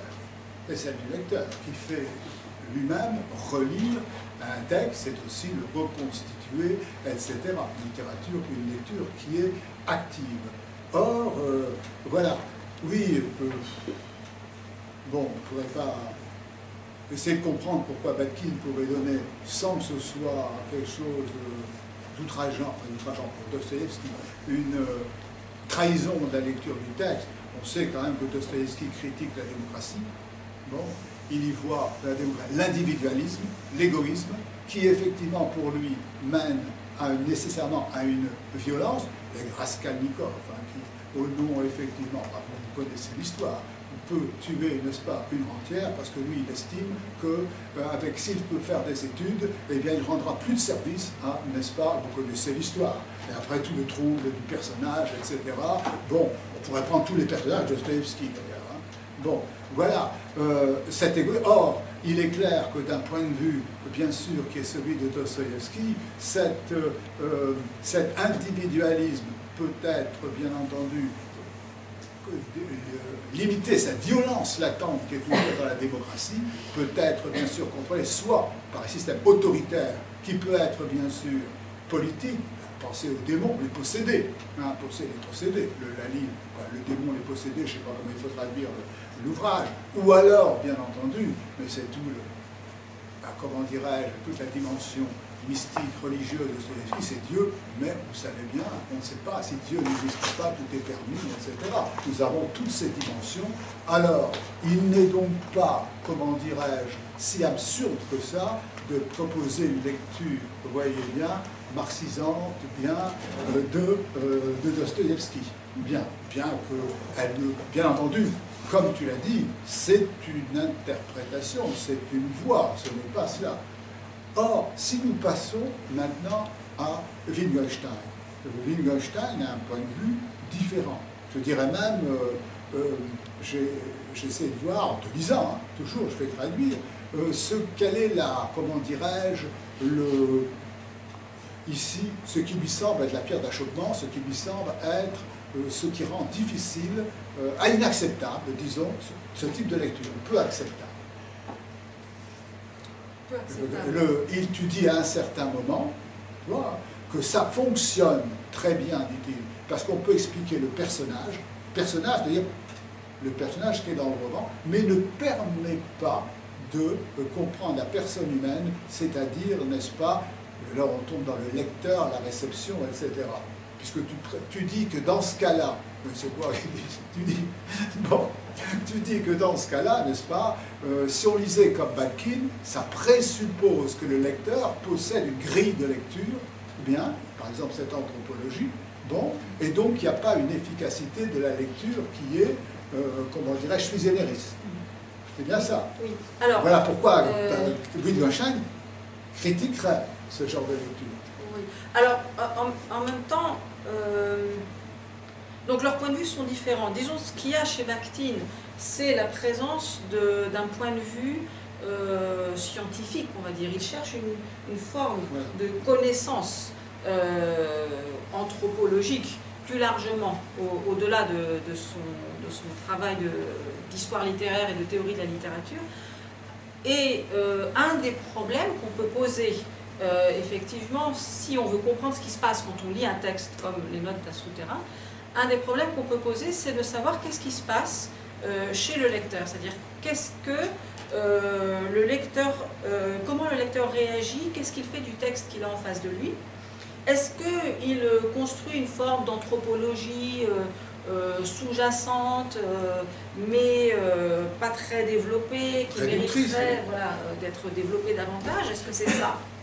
Ou est-ce que c'est autre chose? Et dans ce cas-là, si on choisit la première solution, mais que Bakhtin lui-même ne choisit pas, mais si on choisit la première solution, à savoir de dire que le lecteur construit une forme d'anthropologie à l'état naissant qui mériterait un futur développement, en fait on réduit la réalité de son travail. Quel travail fait le lecteur quand il lit un texte comme celui-ci? Eh bien, avec Wittgenstein, effectivement, avec la philosophie du langage de Wittgenstein et la philosophie de la littérature qu'on peut construire à partir de là, on a un autre type de réponse. Ce n'est pas une forme de sous-science, si vous voulez, ou de sous-anthropologie naissante qui apparaîtrait quand on lit le texte, c'est autre chose. Eh bien, c'est un travail sur la langue. C'est un travail sur la langue qui est en même temps un travail sur les concepts, sur nos outils, sur les outils linguistiques avec lesquels nous disons le monde, avec lesquels nous disons les personnes. Et ce qu'on peut dire à partir de Wittgenstein, mais également de penseurs qui ont lu beaucoup Wittgenstein, comme Cavell, comme Stanley Cavell ou comme Cora Diamond, c'est que quand on lit un texte littéraire, on travaille sur sa propre conscience de la langue, on se réapproprie nos concepts pour dire les choses, pour dire les personnes, et on les interroge. On les interroge, on se les réapproprie, on les explore. Tout ça, c'est une forme de travail qu'on va appeler avec Wittgenstein un travail grammatical. Voilà. En fait, on travaille sur la grammaire conceptuelle de notre propre langue. Excuse-moi, explique un peu ce concept, que chez Wittgenstein, c'est bien un concept, la grammaire. Voilà, alors la grammaire, effectivement. Vous voyez, l'anthropologie chez Bakhtin, et nous avons la grammaire chez, effectivement, Wittgenstein. Alors, oui, alors c'est un concept, effectivement, qui apparaît dans les recherches philosophiques et qui a étonné ses contemporains. Wittgenstein utilise le terme de grammaire, en fait, pour désigner par là donc, la manière dont nous parlons des choses, la manière dont nous parlons des gens. Avec quels concepts nous parlons des choses et des gens, avec quels outils? Eh bien, ces outils sont en un sens construits par nous, élaborés par nous, et ces outils sont différents de ce que nous disons des gens. Il y a ce que nous disons des gens et la manière dont nous en parlons. Et le philosophe va être intéressé spécifiquement, non pas par ce que nous disons, mais par comment, par la manière de, par quel concept nous allons mobiliser pour dire quelque chose des gens. Et dans la littérature, eh bien, on affine notre connaissance du comment, notre connaissance de la manière dont nous allons parler des gens. Et quand on lit les textes, on se dit, un texte littéraire justement qui a un impact qui est important, on se dit, ah c'est comme ça que nous parlons des gens, c'est comme ça que on dit des choses à propos des gens, c'est comme ça qu'on attribue des propriétés à des gens, c'est comme ça qu'on reconnaît une personne comme une personne. C'est-à-dire quand on lit les notes d'un souterrain, on se dit par exemple, oui, je reconnais une personne comme une personne quand je la vois comme une voix, comme un point de vue. On suit sa connaissance maladive de lui-même en disant effectivement, si quand j'approche une personne, je la décrit uniquement par ses propriétés, ses déterminations, ce n'est pas une personne que j'ai affaire. Et quand on travaille avec un texte littéraire de près, justement, eh bien, on travaille sur cette grammaire, sur ce que Wittgenstein appelle la grammaire, on peut dire la grammaire conceptuelle. Oui. Voilà. Et ensuite, ça a une dimension très concrète, parce que en lisant voilà, les notes d'un souterrain, on se dit, quand je reconnais une personne, en fait, c'est que j'entends une voix. Et par exemple, dans des interactions très quotidiennes, on peut faire travailler ce qu'on a lu dans ce texte-là. Prenez une conversation particulière entre trois personnes, une conversation, par exemple, entre, mettons, des collégiens. Il y a deux collégiens qui parlent entre eux, et puis qui désignent la troisième personne qui est là à la troisième personne en disant « il, elle ». Il, elle a fait ceci ou cela. Eh bien, dans ce trio, il y a la troisième personne qu'on désigne en disant « il ou elle » en sa présence même, sans lui parler à la seconde personne, justement, c'est une personne qui est objectivée et sa dimension de voix ou de point de vue, ben, justement, n'apparaît pas et niée dans cette interaction-là. Voilà. Et ce genre de compréhension de ce qui se passe dans ces petites interactions, c'est quelque chose qui peut être travaillé justement à partir de la lecture des romanciers, à partir de la lecture comme celle, d'un texte comme celui des Notes d'un souterrain. La lecture, enfin le livre, la littérature a donc une, comment dirais-je, une fonction formative qui lui est propre. Et ce que montre, bien sûr, il n'y a pas tous les auteurs, mais qui lui est propre et qui, justement, détermine notre rapport au monde et aux autres. Et elle produit par elle-même. Elle n'a pas besoin d'avoir effectivement recours à une grille de lecture anthropologique, etc. Bien que celle de Batkin soit intéressante, parce qu'on voit qu'elle a des côtés assez proches, effectivement, quand même, de celle que propose Wittgenstein, théorie de la littérature, vous voyez bien. Bon, oui, alors je ne sais pas là si... oui, je vais quand même faire allusion... Philosophiquement, on sait que Wittgenstein fait partie de ce qu'on appelle le tournant linguistique, bien, où effectivement la philosophie va mettre l'accent non plus sur ces objets, ce dont on parle, mais sur le langage, la puissance du langage, le tournant linguistique. Bien, c'est comme ça que l'on dit, hein, c'est schématique, puisqu'il y a des tas de... Bien sûr, c'est très schématique, vous voyez bien, qu'on trouve ici.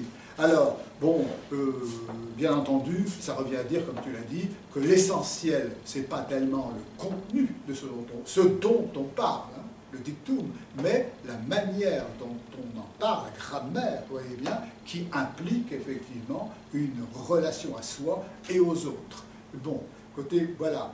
Alors, bon, je crois qu'on ne va quand même pas, ce serait trop long, entrer dans les, à moins que tu penses que c'est utile, entrer dans les détails de la conception qu'a fait Wittgenstein du langage, bien, hein, boîte à outils, bon, etc.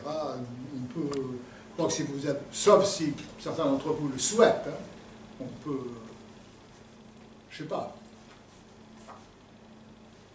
J'ai une question. Oui, Iberia. Si j'ai bien je t'ai reconnu. Hein, excusez-moi pour le retard. Si j'ai bien compris, c'est cette notion de grammaire qui nous amène à cette connaissance de soi, parce que moi je reviens à l'intitulé de la soirée, par parallèle entre la littérature et la connaissance de soi. Est-ce que c'est cette notion de grammaire que vous venez de définir qui amène à cette... Exactement, oui, tout à fait, c'est ça. Oui. Alors, oui, grammaire doit être pris non pas au sens oui, bien, que nous connaissons. Hein. Grammaire, c'est l'accent qui est mis sur la forme littéraire, la manière dont sont agencées les différentes voix qui, effectivement, les différents points de vue qui apparaissent dans un livre, bon, dans un texte littéraire. Mais est-ce que justement, on va dire que quand il y a le côté littéraire, il n'y a pas une distance qui est créée entre le lecteur et la littérature, justement? Est-ce que c'est pas la connaissance de soi, est-ce qu'elle arrive quand même jusqu'à la conscience? Jusqu'à la conscience propre, personnelle du lecteur. Voilà, oui. Bon. Alors, après, effectivement, il y a deux sens de la connaissance de soi. Il y a la connaissance de soi qu'on trouve dans un texte philosophique ou un texte littéraire, et puis il y a ce sens de la connaissance de soi personnelle.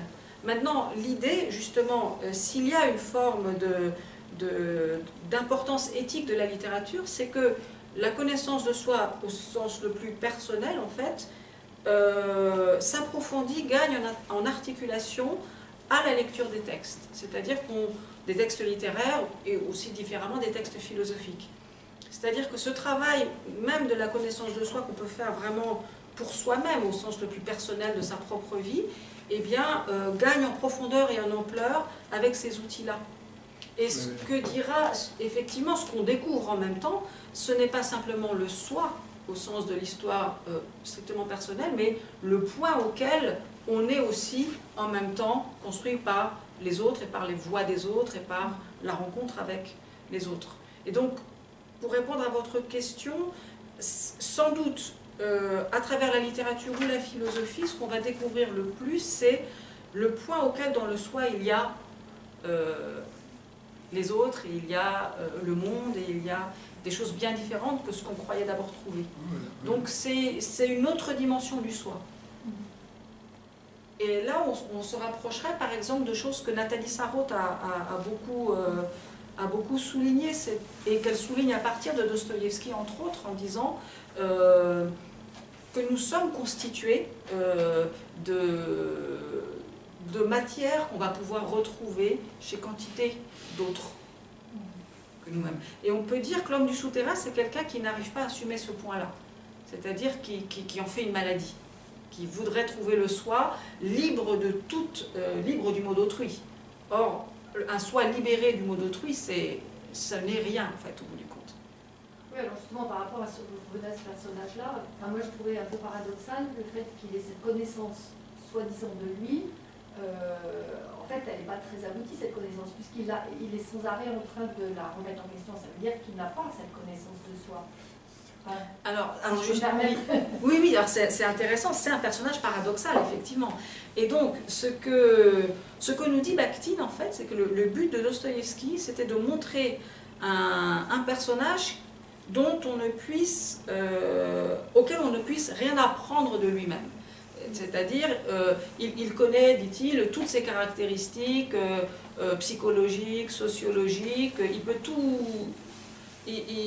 on peut tout lui supposer, on peut tout lui donner en termes de connaissance de ses différentes propriétés. À la limite, même, on pourrait prolonger ça, on connaît ses caractéristiques biologiques, génétiques, etc. On pourrait prolonger le jeu. Et ce que va dire, par contre, Bakhtin, c'est ce qui lui manque, ce qui doit être modifié, en fait, c'est son attitude à l'égard de lui-même. Il connaît toutes ses caractéristiques particulières, mais ce sur quoi il n'a aucun pouvoir, c'est son attitude par rapport à toutes ces déterminations. Et c'est assez contradictoire, malgré tout, comme alors, ce serait contradictoire si l'attitude, c'était une des déterminations parmi les autres. Là, oui, effectivement, ce serait directement contradictoire. Mais ce que veut souligner Bakhtin, et alors différemment Wittgenstein, c'est que l'attitude, ce n'est pas une simple détermination, c'est un rapport à soi. C'est quelque chose dont la forme est différente. Dans l'attitude, il y a soi comme objet. Voilà. Soi comme... on a une attitude à l'égard de nous-mêmes, ce n'est pas simplement une simple détermination de nous-mêmes. Voilà. Alors, on pourrait essayer de réduire l'attitude à encore une nouvelle détermination. Mais même si on essaie de le faire, on voit que cette attitude, elle a une forme différente. Il y a, par exemple, ma taille, et puis il y a l'attitude que j'ai à l'égard de ma taille. Et on peut mettre une attitude à l'égard de chacune de mes déterminations. Et donc, en fait, formellement, c'est différent. C'est ça le point, c'est ça qui fait sortir de la contradiction. Oui, je ne sais pas, la réponse te semble... Oui, c'est pas, en gros, c'est pas un rapport de connaissance, mais c'est de connaissance, justement, de soi. C'est une relation qui est éthique. Voilà, je crois que c'est ça, une relation qui a été l'attitude. Voilà. Oui. Alors, effectivement, ce qui manque à l'homme du souterrain, ce serait de s'assumer. Mais en s'assumant, ce n'est pas juste une détermination de plus, c'est un rapport à toutes ces déterminations. Voilà, ce serait ça la différence. Après, quand on décrit quelqu'un, c'est vrai qu'on peut aussi décrire ses attitudes à l'égard de lui-même. Ça rentre dans cette description. Alors, qu'est-ce qui fait la différence dans ce cas-là avec, mettons qu'on se trouve en face de quelqu'un et qu'on commence à décrire, à dire à cette personne, voilà, tu as telle et telle attitude à l'égard de toi-même. Qu'est-ce qui fait que, après tout, c'est pas simplement, on n'est pas encore en train de l'achever avec des déterminations. La différence, ce sera quand on demandera son avis à cette personne, en fait. Quand on sera en fait en train de prendre en compte son attitude à l'égard de lui-même ou à l'égard d'elle-même. Voilà. Si on décrit de loin, de manière surplombante, cette personne en disant tu as telle attitude de non-assomption à l'égard de toi-même, là c'est achevant. Mais si on l'écoute et que c'est cette attitude à l'égard de lui-même, elle est sur le devant de la scène, là c'est différent. Alors tout dépend en fait si on a un rapport à l'autre et à soi en fait qui est achevant ou inachevant. Et Bakhtin va insister sur l'inachèvement. C'est-à-dire cette dimension d'inachèvement, c'est ce que Dostoïevski essaie de montrer dans ses romans. En gros, si je comprends, j'essaie de comprendre aussi, quand vous lisez un livre comme Dostoïevski, ça peut être Tolstoï, ça peut être bien sûr Flaubert, n'est-ce pas, pour répondre à la question d'Iberia, effectivement, ça fait aussi une distance, comme tu dis, par rapport à soi, et tu prends conscience d'autres relations que tu peux avoir à autrui, tu fais jouer ces relations, et donc il y a une transformation possible de toi, une éducation de toi. Je te trahis. Non, du tout, effectivement. Tu as raison, il y a bien aussi une oui. distanciation, mais par rapport à soi, et une efficacité, puisqu'on se transforme. La littérature peut donc avoir cette mission de formation, effectivement, de soi. Bien. Mais qui suppose que le soi ne soit pas une chose finie, déterminée, qu'elle soit inachevée, et qu'elle soit, dans le fond, une liberté, et donc une chose d'éthique. Bien, c'est pourquoi c'est une position éthique, une attitude éthique. Bien, qu'il y a une éthique au fondement de cela. Voilà. Il faut qu'il y ait une possibilité de mouvement, en fait. Voilà. Oui, oui. Et d'ailleurs, pour ce qui permet de passer à un autre point, puisque est abordée à ce moment la fameuse question, ça concerne la littérature, là. Et vraiment la littérature, c'est, n'est-ce pas, le réalisme en littérature. Alors là, ça paraît paradoxal, mais voilà, je vais te laisser parler. Ce qu'on entend d'habitude par, je vais parler comme Wittgenstein, réalisme en littérature, bon, tout le monde est d'accord, qu'est-ce que c'est le réel. La question, c'est de mettre d'accord. Mais qu'est-ce que c'est que le réel? Est-ce que c'est le naturalisme à la Zola? Est-ce que voilà, bon. Oui. Alors, qu'est-ce que c'est que le réalisme en littérature? Il y a plein de sens du réalisme en littérature, effectivement, qui sont variés, qui sont associés, par exemple, dans l'histoire de la littérature, à Zola ou différemment à Balzac. Il y a toute une série de constructions. Et il y a une construction possible qu'on peut faire à partir de Wittgenstein qui est différente de toutes celles-là et qui consiste à dire qu'être réaliste, que lire la littérature de manière réaliste, c'est justement de la voir comme une exploration de notre grammaire conceptuelle. Et qu'est-ce qui est réel, effectivement, du coup, dans le texte des notes d'un souterrain? Eh bien, c'est cette grammaire conceptuelle qui est, dans une certaine mesure, la nôtre. On la reconnaît. On reconnaît son travail sur une personne qui ne veut pas être achevée par des descriptions des déterminations, etc., et qui veut davantage que cela, qui veut être reconnue comme une voix. On reconnaît donc cette forme, on reconnaît ces concepts, et la littérature a une dimension réaliste par là, en fait. Parce que c'est une exploration de notre concept de la personne. Voilà, un travail exploratoire. Et donc c'est un sens du réalisme possible et qu'on peut construire à partir de Wittgenstein, justement, et différent de ces autres réalismes de l'histoire de la littérature. En gros, comme effectivement nous nous montrait ce qui constitue l'humanité, et donc le réel, ça me paraît humain, c'est cette interlocution, le fait que nous sommes effectivement relationnels. Le réalisme ne se trouve pas dans le contenu, mais dans effectivement la forme littéraire qui exhibe cette intersubjectivité. Vous voyez bien. D'ailleurs là, j'ai une citation, donc je vais te citer, si tu me le permets. Bon, je vais te citer. Si la littérature est réaliste par l'expressivité des formes, vous voyez bien, qu'elle met en place, et non par le contenu représentatif, bien, ce n'est au fond qu'au titre de lieu particulier d'exploration formelle de notre monde humain, exploration formelle de notre monde humain, du genre d'exploration, attention, que nous menons par ailleurs régulièrement dans notre vie, dans nos vies, exactement. Je crois que tout est important, vous voyez. La littérature peut être une exploration formelle, n'est-ce pas? Et attention, que nous menons régulièrement dans nos vies, c'est-à-dire là, la littérature a une proximité avec, je dirais, la vie, proximité que n'a pas la philosophie, par exemple, qui va, Wittgenstein va montrer qu'il peut avoir une philosophie proche de la littérature, donc bien une autre va contester la philosophie classique, hein, bien, mais après tout, la philosophie ramène à des catégories, la science ramène à des catégories, vous voyez bien, et donc crée une rupture avec ce que nous sommes, tandis qu'ici, il s'agit de saisir notre réalité. Bon, c'est ce qu'on appelle, ça deviendra, quand cela sera accaparé par, bien entendu, certains courants en philosophie, ce qu'on va appeler la philosophie du langage ordinaire, où c'est dans le langage ordinaire qu'on va trouver effectivement, eh bien, l'essence, pas au sens d'une réalité, hein, au sens de ce qui constitue l'humanité. Bien, voilà. Ce qui, effectivement, j'ai pensé à des exemples littéraires, des arbres littéraires.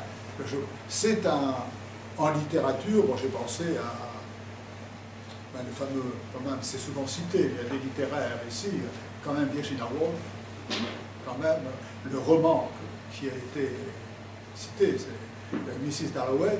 Bon, je pense que vous avez lu, vous n'avez pas lu Mrs. Dalloway. Bon, ça se passe en une journée, on suit un personnage, il doit avoir une rencontre qui n'aura pas lieu, etc. Vous voyez bien, les personnages ne sont pas déterminés. D'ailleurs, à la fin, ils ne savent pas ce qu'ils ont vraiment voulu. Tu connais peut-être mieux que moi. Bon, bien. Vous avez aussi, toujours de Virginia Woolf, vous avez Orlando. C'est étonnant, Orlando, puisque c'est un roman qui se passe, le même personnage qui se passe sur plusieurs années, qui est à la fois, qui devient homme, femme, etc. Vous voyez bien, voyez l'exploration de l'identité. On trouve ça chez Virginia Woolf. Mais je pourrais prendre Tolstoï, que j'adore Tolstoï, Guerre et paix. Eh bien, si nous suivons le personnage principal, Pierre, Pierre, c'est d'abord un épicurien qui va se convertir, il va devenir à la franc-maçonnerie, il va lui arriver une expérience, idéaliste, c'est un idéaliste, vous connaissez l'histoire, hein, c'est très long, mais on peut résumer, un simple fil conducteur, et il va avoir une expérience la même que Dostoïevski, et la même, nous verrons, Wittgenstein. Alors, on a mis en parallèle, n'est-ce pas? L'expérience, c'est que pendant que Moscou est mise à sac par les Français, en feu, n'est-ce pas, il va sauver une femme qui va être violée, qui est menacée d'être violée par les Français, bon, et puis il est arrêté, il est condamné à mort, vous voyez, comme Dostoïevski, il est amené pratiquement devant le peloton d'exécution, et là le hasard fait qu'on décide d'arrêter l'exécution au moment où c'est lui qui devait passer devant le peloton. Et là il découvre évidemment l'absurdité, l'entièreté de la vie, et d'où devient spiritualisme. Le spiritualisme, bon, je ne vais pas continuer. Également un personnage inachevé, parce qu'à la fin, Dostoïevski laisse entendre qu'il se fasse marier quand même, je ne sais plus qu'elle s'appelle, Natacha, je ne sais plus bien, mais c'est une histoire aussi d'amour, mais n'est-ce pas, à la fin, le roman est inachevé, puisque Dostoïevski, Tolstoï, laisse entendre qu'il va s'engager dans le mouvement des octobristes, c'est ça, vous savez, Dostoïevski, et qu'il va effectivement, donc on peut deviner qu'il va lui arriver certaines choses.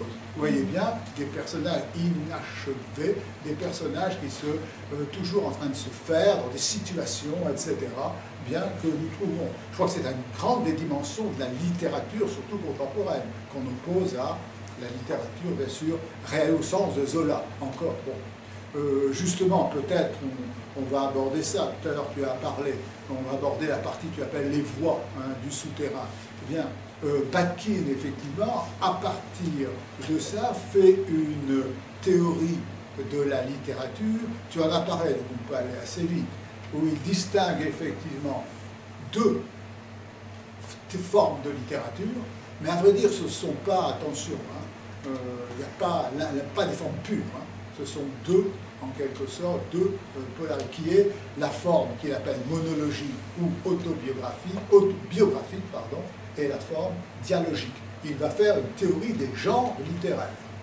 Bon, est-ce que tu... Alors effectivement, on en a parlé, hein, de cette dimension de la forme dialogique des romans de Dostoïevski, qui se caractérise par le fait que toute détermination n'apparaît que, en principe, hein, depuis la voix ou le point de vue d'un des personnages. Et donc c'est un roman qui est construit en principe sans dimension achevante. Ça c'est le point principal. L'auteur ne sait pas tout, le narrateur ne sait pas tout sur le personnage. Y compris le narrateur. Donc et du coup, par rapport à la relation qu'on peut faire avec Wittgenstein, effectivement, cette dimension dialogique qui est caractéristique du roman de Dostoïevski peut être comprise comme une des choses qui a attiré Wittgenstein dans la lecture de cet auteur, puisque dans son propre travail littéraire, Wittgenstein a construit des textes justement tout au long de sa vie qui se caractérisent par une tentative de faire apparaître la voix au travail. Donc, et le Tractatus et les recherches philosophiques sont des textes dialogiques, mais qui sont écrits différemment. Dans le Tractatus, la dialogie est posée, le caractère dialogique des différents aphorismes du Tractatus est posé à la fin de l'ouvrage, où il dit « si vous me comprenez, eh bien, vous devez surmonter, dépasser ces différents aphorismes et les laisser derrière vous, en voyant que ce sont des formes d'élucidation. Et vous devez les dépasser, une fois que leur fonction d'élucidation a effectivement été perçue. » Mais, et donc le texte du Tractatus reste, on va dire, dialogisé uniquement par ce principe de lecture qui est posé à la fin d'une demande de dépassement. Alors que dans les recherches philosophiques, le travail dialogique est beaucoup plus approfondi d'un point de vue, on va dire, littéraire. Dans les recherches philosophiques, on voit apparaître une multitude de voix différentes. On voit apparaître une conversation du narrateur, des recherches philosophiques avec lui-même. On voit apparaître plusieurs personnes, le je, le tu. On voit une écriture très dialogisée avec des tirets, des questions qui restent ouvertes et qui demandent l'élaboration du lecteur, etc. Donc il y a tout un travail d'écriture dialogique dans le texte même de Wittgenstein. Et donc, voilà. Peut-être anticipe là sur... Bon. Alors voilà, c'était pour rebondir effectivement sur le concept de littérature dialogisée chez Bakhtin, conçu par Bakhtin, et qui s'applique en fait à l'écriture de Wittgenstein lui-même. Repris, on ne sait pas, enfin, elle se retrouve en tout cas, se retrouve. On peut interpréter Wittgenstein à partir de Bakhtin, reprendre les catégories de Bakhtin. Oui, qui sont effectivement... Attention, on ne sait pas... Il n'y a pas deux types de littérature, une qui serait monologique, ce sont des tendances, des tendances. Dans Zola, on trouve aussi une dimension. Bien sûr, Zola est pris comme l'exemple type d'une littérature monologique, puisque l'auteur sait tout de ses personnages, il n'a qu'à effectivement dérouler leur destin, d'ailleurs c'est comme ça, c'est leur destin, les lentiers, etc. Vous voyez bien, tout est joué dès le départ, tandis que dans une littérature dialogique, eh bien, là, on multiplie les points de vue, dont même celui du lecteur. Multiplie les points de vue. Alors, chez Zola, il y a aussi cette dimension dialogique, mais elle est subordonnée. Alors, cette dimension dialogique sur laquelle insiste, parce qu'il y a un autre point sur lequel je voudrais attirer l'attention, cette dimension dialogique qu'on voit chez Bakhtin, ça veut dire effectivement toute relation humaine est une relation qui est d'interlocution. Ben, comme tu le dis, il ne faut surtout pas y voir quelque chose, un irénisme, ça veut dire effectivement un irénisme, c'est-à-dire effectivement quelque chose d'un petit peu, comment dirais-je, bisounours, bon, je vais dire ça comme ça, qu'en réalité, c'est une lutte. Oui, on a pu effectivement considérer que dans le texte bakhtinien, il y avait une forme d'optimisme associé à son humanisme et qu'il n'insistait pas suffisamment sur cette dimension parfois violente, effectivement, de l'interaction. La personne est constituée dans la dialogie ou elle peut être détruite dans la dialogie. C'est-à-dire que les deux dimensions sont là. Et si elle peut être constituée dans la dialogie, eh bien, c'est précisément pour cette raison qu'elle peut être aussi anéantie dans ce lieu. Et c'est ce que montrent les notes d'un souterrain. C'est une lutte, mais c'est une lutte permanente.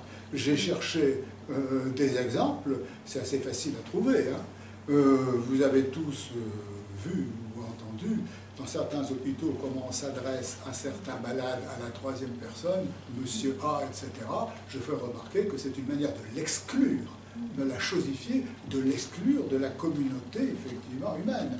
Vous voyez bien, ça existe donc très très bien. Vous voyez bien, cette relation qui est une violence bien sûr qui peut être symbolique, mais qui est un meurtre symbolique, il faut le dire comme cela.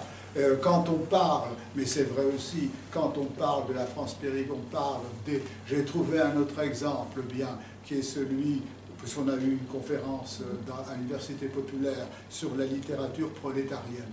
La littérature prolétarienne, ou qui étaient bien sûr ces écrivains qui étaient ouvriers, hein, etc., la Poulaille, etc., qui avaient bien, c'est dans les années 30, 40, qui effectivement étaient forcément proches du Parti communiste, ont quand même eu très vite un conflit. Il y a eu un conflit. Pourquoi? Parce que le Parti communiste prétend représenter la classe ouvrière, mais ces écrivains, que disaient-ils? Non, nous parlons, nous, en tant qu'ouvriers, en tant que sujet, etc. Nous demandons à être reconnus comme sujet. Vous voyez bien qu'il y a ça. On pourrait prendre d'autres exemples. Bon, j'en ai un, parce que j'ai vu un film récemment qui s'appelle La Fracture. Je ne sais pas si certains l'ont vu. Bien, oui, tu l'as vu. La Fracture, bon, c'est cocasse, hein, on rigole beaucoup, mais derrière, il y a, c'est dans les urgences, eh bien, on décrit la situation catastrophique, bien sûr, des urgences en France. Là se passe le jour d'une manifestation des Gilets jaunes, et il y a un gilet jaune, bien sûr, qui a été, je crois qu'une bombe, je ne sais, bon bref, il est envoyé à l'hôpital, il rencontre, c'est Baudeschi, il rencontre effectivement une qui a aussi une rupture, mais qui s'est cassé le bras, mais ça parce qu'elle a un conflit avec sa conjointe, parce que c'est un couple homosexuel, etc. La bourgeoise et lui, ils se mettent, n'est-ce pas, à discuter, bien, etc. Et lui, etc. Mais qu'est-ce que vous voulez? Il lui dit, moi je veux une chose, je veux à l'Élysée, je veux parler avec Macron. Vous voyez l'idée d'être reconnu comme un sujet, et non pas comme un il. On dit la France périphérique, on parle des gens à la troisième personne. Vous voyez bien que on le vit quotidiennement, dans le fond, cette manière de faire parler. Je prends aussi l'exemple, parce que tout ça sont des exemples vrais, hein, je crois qu'il faut l'exemple en classe, quand certains instituteurs parlent de certains élèves en disant « il est bête » ou « il ne va pas réussir », il intériorise tout ça, etc. C'est une manière d'exclure de la communauté, voyez bien. Et donc, c'est une violence. Bien, et donc il faut mettre l'accent, je crois, sur la relation dialogique, et donc une relation qui est celle d'une lutte. Je crois que tu avais insisté là-dessus. Bien. Et effectivement, du coup, dans les notes d'un souterrain, j'ai parlé de connaissance maladive de soi, mais en même temps, quand on le lit, en fait, c'est cet homme du souterrain, on le comprend. C'est-à-dire, en réalité, on comprend chacune de ses envies de rejeter une description en tant qu'il l'aperçoit comme venant de l'extérieur. Et c'est quelque chose qu'on comprend, j'allais dire, de l'intérieur, qu'on comprend intimement. Oui, on comprend ce que c'est que d'être un être humain et de vouloir rejeter une description que quelqu'un fait de vous et qui vient vous assigner, effectivement, à quelque chose. En même temps, c'est maladif parce qu'au bout du compte, il va falloir faire ce travail d'assumer des déterminations pour être quelqu'un, justement. Mais c'est un personnage, je pense qu'on comprend tous de l'intérieur si on continue à lire le livre. Voilà, si on continue à le lire. Alors, à la fin, on peut le trouver détestable, on peut le trouver violent. Il y a toute une série de choses qu'on ne va pas vouloir, évidemment, comprendre, au sens où on ne va pas vouloir les faire siennes, et pour des raisons importantes.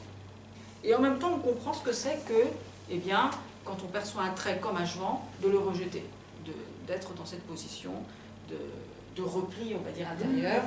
On comprend ce que c'est de rechercher le souterrain, d'une certaine manière. Oui, parce que... Oui, vas-y. Je veux dire qu'à ce moment-là, le lecteur se met aussi en position de sujet, et que le lecteur se met également en position de sujet, et rencontre le narrateur comme dans un rapport d'altérité. Et il peut aussi se positionner lui-même en tant qu'individu par rapport à la rencontre d'un individu qui est ce narrateur. Oui.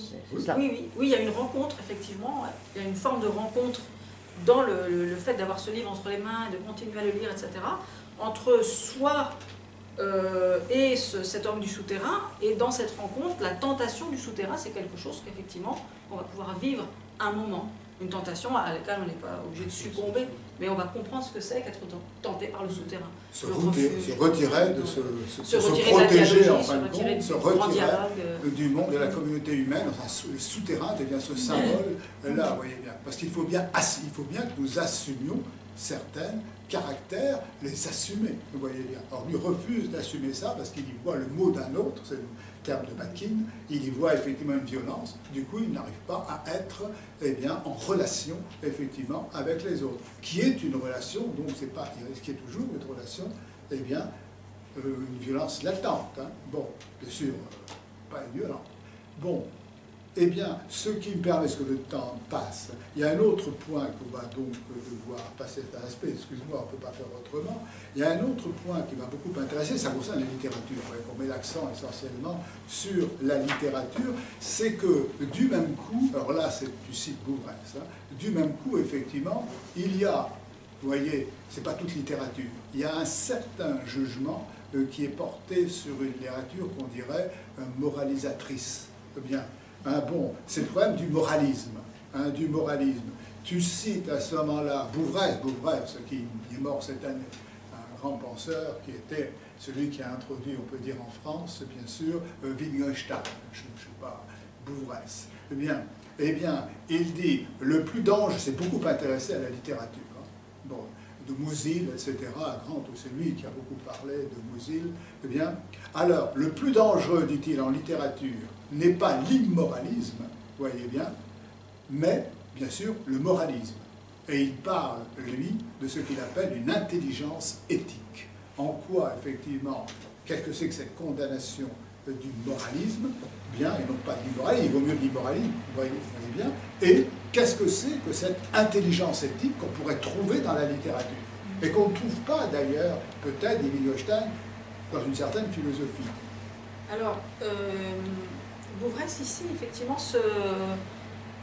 s'inquiète de certaines lectures qu'on pourrait, ou de certains malentendus qu'on pourrait avoir en le lisant, et s'inquiète d'une certaine mauvaise réception de ce qu'on a appelé le tournant éthique en littérature, alors qui est associé à Cavell, à Martha Nussbaum aussi, et dans lequel Bouvresse se range également. On pourrait croire que si la littérature a une dimension éthique, alors ce serait une littérature moralisatrice, qu'elle serait là pour dire ça c'est bien, ça ce n'est pas bien, etc. Donc que la littérature, ce serait une forme de moralisme. Or, il distingue donc soigneusement effectivement moralisme et intelligence éthique. Quand on lit la littérature de manière éthique, ce n'est pas pour dire que la littérature, les textes littéraires nous diraient faites ci mais pas ça, etc. Ce n'est pas de l'injonction morale. Il s'agit de toute autre chose, il s'agit effectivement de connaissance de soi, et d'une connaissance de soi qui s'enrichit justement avec cette exploration grammaticale qu'on trouve dans les textes littéraires. Alors typiquement ici, sur les notes d'un souterrain, le moralisme voudrait que, une approche moraliste voudrait qu'on condamne l'homme du souterrain. Voilà, c'est horrible, il est affreux, il est incapable d'assumer son propre caractère, il est hyper violent, etc. Pure condamnation. Or, l'idée, ce n'est pas ça. Donc quand on lit d'un point de vue éthique le texte littéraire, oui, à part ça, son comportement est condamnable. Ça, c'est un point. Mais ce n'est pas le point de la littérature, de la lecture éthique. Le point de la lecture éthique, ce n'est pas la condamnation, mais c'est de reconnaître un être humain aux prises avec des problèmes qu'on comprend. Reconnaître un être humain qui, comme nous, parfois, a affaire avec des déterminations de lui-même dont il ne veut pas, et dont il ne veut pas entendre parler, et qui mettra peut-être toute sa vie à combattre. C'est bien humain, effectivement, d'avoir des déterminations de soi dont on ne veut pas. Peut-être qu'il mettra sa vie à les retrouver, peut-être qu'un jour il arrivera à les accepter, etc. Donc ce que nous demande effectivement, ce que nous propose une lecture éthique de ce texte, ce n'est pas du tout la condamnation évidemment de la violence du personnage, qui est un fait, à part ça, ça ne veut pas dire que le personnage est défendable, mais ce qu'elle nous propose de faire, c'est de voir tout ce que cette lecture nous permet de comprendre de nous-mêmes et des personnes en général, des êtres humains en général. Et pour ça, il faut en partie se voir et se reconnaître dans certains mouvements de l'homme du souterrain. Et là, on n'est vraiment pas dans le moralisme. Si on se dit, ah, je reconnais quelque part dans cet abominable personnage, eh bien, une tentation du souterrain qui est très humaine, que j'ai pu avoir, etc. Oui. Une tentation du repli, du refus de la détermination qui est pourtant là, et ainsi de suite. Donc il y a une grande différence entre intelligence éthique et approche moraliste du texte littéraire. Donc on n'est pas dans cette forme de réduction. En gros, il y a quand même un certain jugement hiérarchique sur la littérature, parce qu'on vient de dire la littérature peut, etc. Il faut bien distinguer à ce moment-là une littérature qui serait, je dirais, d'édification, une littérature qui veut nous faire des leçons, qui illustre, etc. Bon, ça, ce serait une mauvaise. Pourquoi? Le plus dangereux en littérature n'est pas l'immoralisme, vous voyez bien, mais, n'est-ce pas, c'est le moralisme. Ça veut dire nous faire la leçon morale, comme si on pouvait nous plaquer, en quelque sorte, une morale, nous dire comment il faut que nous agissions. Tandis que l'intelligence éthique que l'on voit donc dans la littérature, c'est à partir de situations concrètes comment effectivement on peut réagir. Je pense bien sûr, c'est l'exemple type, Victor Hugo dans Les Misérables, comment tempête sous un crâne, bon c'est célèbre, hein, nous l'avons tous lu et étudié, comment Jean Valjean se demande s'il doit effectivement aller se dénoncer parce que quelqu'un est arrêté, on croit que c'est Jean Valjean, etc. ou non, mais s'il se dénonce alors qu'il fait le bien dans la ville, je ne sais plus, à Boulogne, c'est ça? Non, à Montreuil. Il fait effectivement, là, il est maire, il est respecté, etc. Vous voyez, situation concrète, que faire? Or, c'est aussi en même temps une certaine condamnation, là, d'une philosophie morale, sous-entendu une morale, une philosophie qui pourrait nous dire ce que c'est que la morale. Mais ça, c'est l'exemple type. Si on peut tous être convaincus de Kant, bon, on agit moralement quand on agit par devoir, quand on universalise sa maxime, n'est-ce pas? Ça veut dire quand c'est le principe qui nous fait agir peut être valable pour tout le monde et non pas seulement pour moi, etc. Oui, mais quand un médecin se trouve dans une situation où il doit choisir sauver une vie ou l'autre, etc., cette maxime, ma foi, paraît bien difficile, ne permet pas beaucoup de résoudre. Vous voyez bien ici, et quand on lit Dostoïevski, on trouve très souvent dans des pensées, bien sûr, Rachmaninov, non, Rachmaninov, je ne prononce pas, pardon? Raskolnikov, que je sais plus le prononcer, excusez-moi, je commence à pas fouiller. Hein, voilà ici, ça va là en s'empirant. C'est plutôt la fin, donc bon.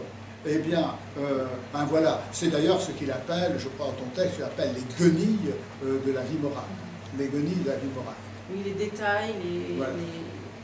Qui sont effectivement peut-être, c'est l'intelligence éthique. Dans la littérature, on peut trouver cette intelligence éthique qu'on ne trouve pas, d'après bien sûr Bouvresse, qui est un grand lecteur de Wittgenstein, qu'on ne trouve peut-être pas toujours dans la philosophie. Bon, je précise aussi qu'il ne s'agit pas seulement de rejeter la philosophie auprès de la littérature. Hein. Il s'agit d'établir un autre rapport à la philosophie, peut-être une philosophie à l'écoute de la qui est à l'écoute de la littérature et qui elle-même peut-être a sa mission philosophique. Hein. Attention, hein.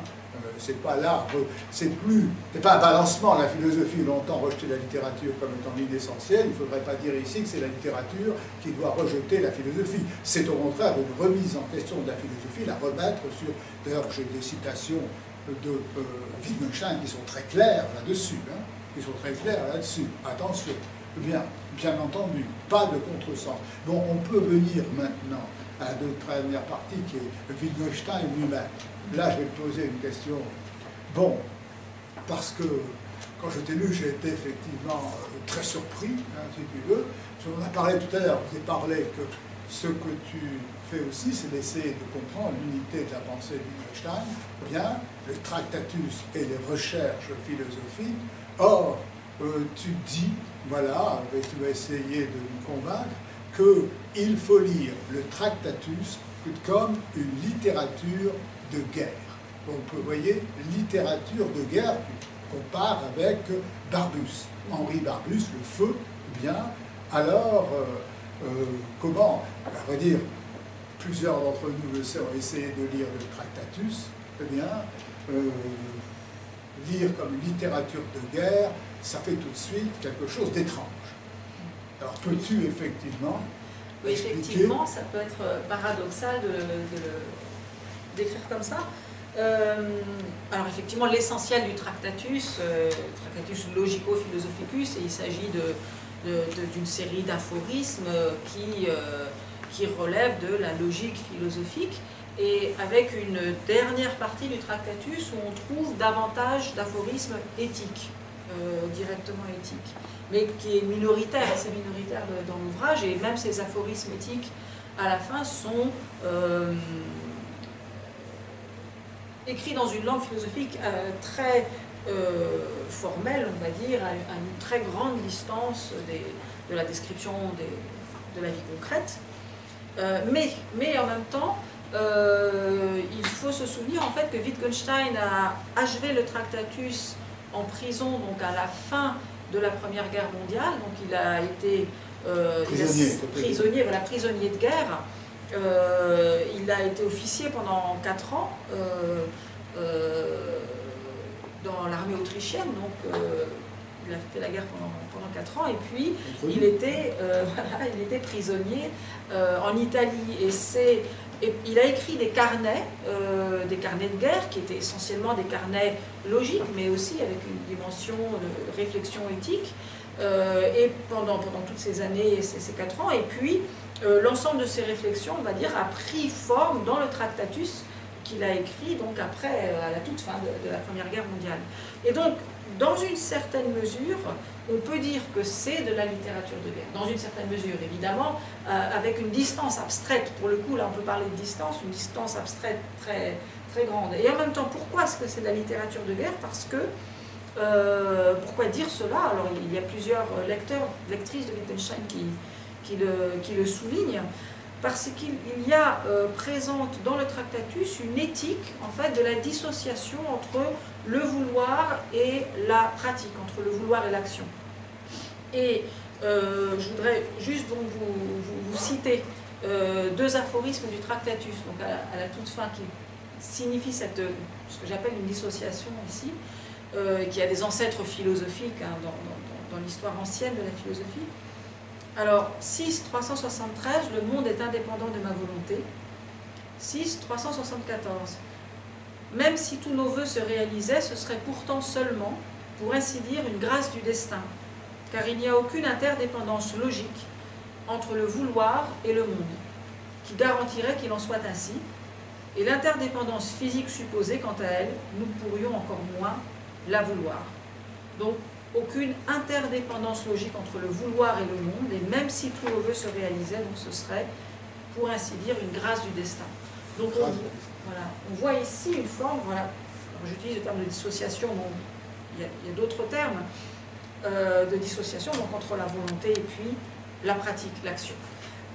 Pourquoi associer ça à la littérature de guerre? Eh bien parce que, en même temps, dans ses carnets, Wittgenstein va décrire des moments où il entend les balles siffler autour de lui et où il ne sait absolument pas où la balle va tomber, et il se peut très bien qu'elle... Entendre les balles siffler sans connaître leur destination finale. Voilà. Sous-entendu, ça peut être nous. Ça peut être la mort qui arrive dans la minute. Voilà. Et donc là, on a, dans cette même expérience, en fait, de la balle qui siffle et qui peut nous achever, cette dissociation entre le vouloir et l'action. C'est-à-dire, il y a des situations dans lesquelles, entre le vouloir et l'action, eh bien, il y a un hiatus, effectivement, inconciliable. Il y a cette absurdité, ce qui sera au bout du compte une position absurde et intenable, hein, à partir de la seconde philosophie de Wittgenstein. Dans les recherches philosophiques, on va complètement abandonner cette idée hein, de ce hiatus absolu entre le vouloir et la pratique. Mais on peut comprendre qu'on puisse écrire ça, et c'était ça mon point de vue sur le Tractatus, à la fin de 4 ans de guerre. C'est-à-dire à la fin de 4 ans de guerre, ça a du sens d'écrire ceci. C'est quelque chose qui devient compréhensible. Et alors que si on le prend très abstraitement, philosophiquement très abstraitement, on va dire oui, par rapport à la conception de l'intention défendue dans les recherches philosophiques, eh bien c'est absurde cette idée de la dissociation entre le vouloir et l'action. Et du coup, justement, j'ai pensé à un passage de Barbus et j'ai comparé avec le feu. Et il y a un texte où Barbus écrit donc ceci: on n'avertit jamais le soldat de ce qu'on va faire de lui. On lui met sur les yeux un bandeau qu'on n'enlève qu'au dernier moment. Alors, et il cite, on verra bien, il n'y a qu'à attendre.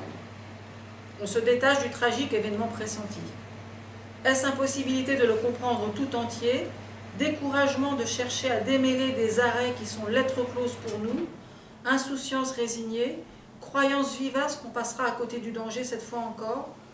On se contente dans les préoccupations immédiates, la faim, la soif, les poux. Et voilà, ce texte de Barbus, il me semble directement pouvoir être mis en rapport avec le texte du Tractatus que je venais de vous lire.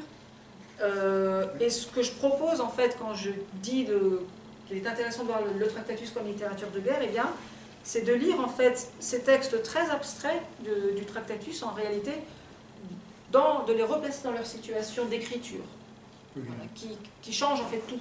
On le lit complètement différemment quand on se dit, voilà, il a été sous les balles quelques mois auparavant. Si je puis me permettre, la guerre est vécue comme une expérience extrême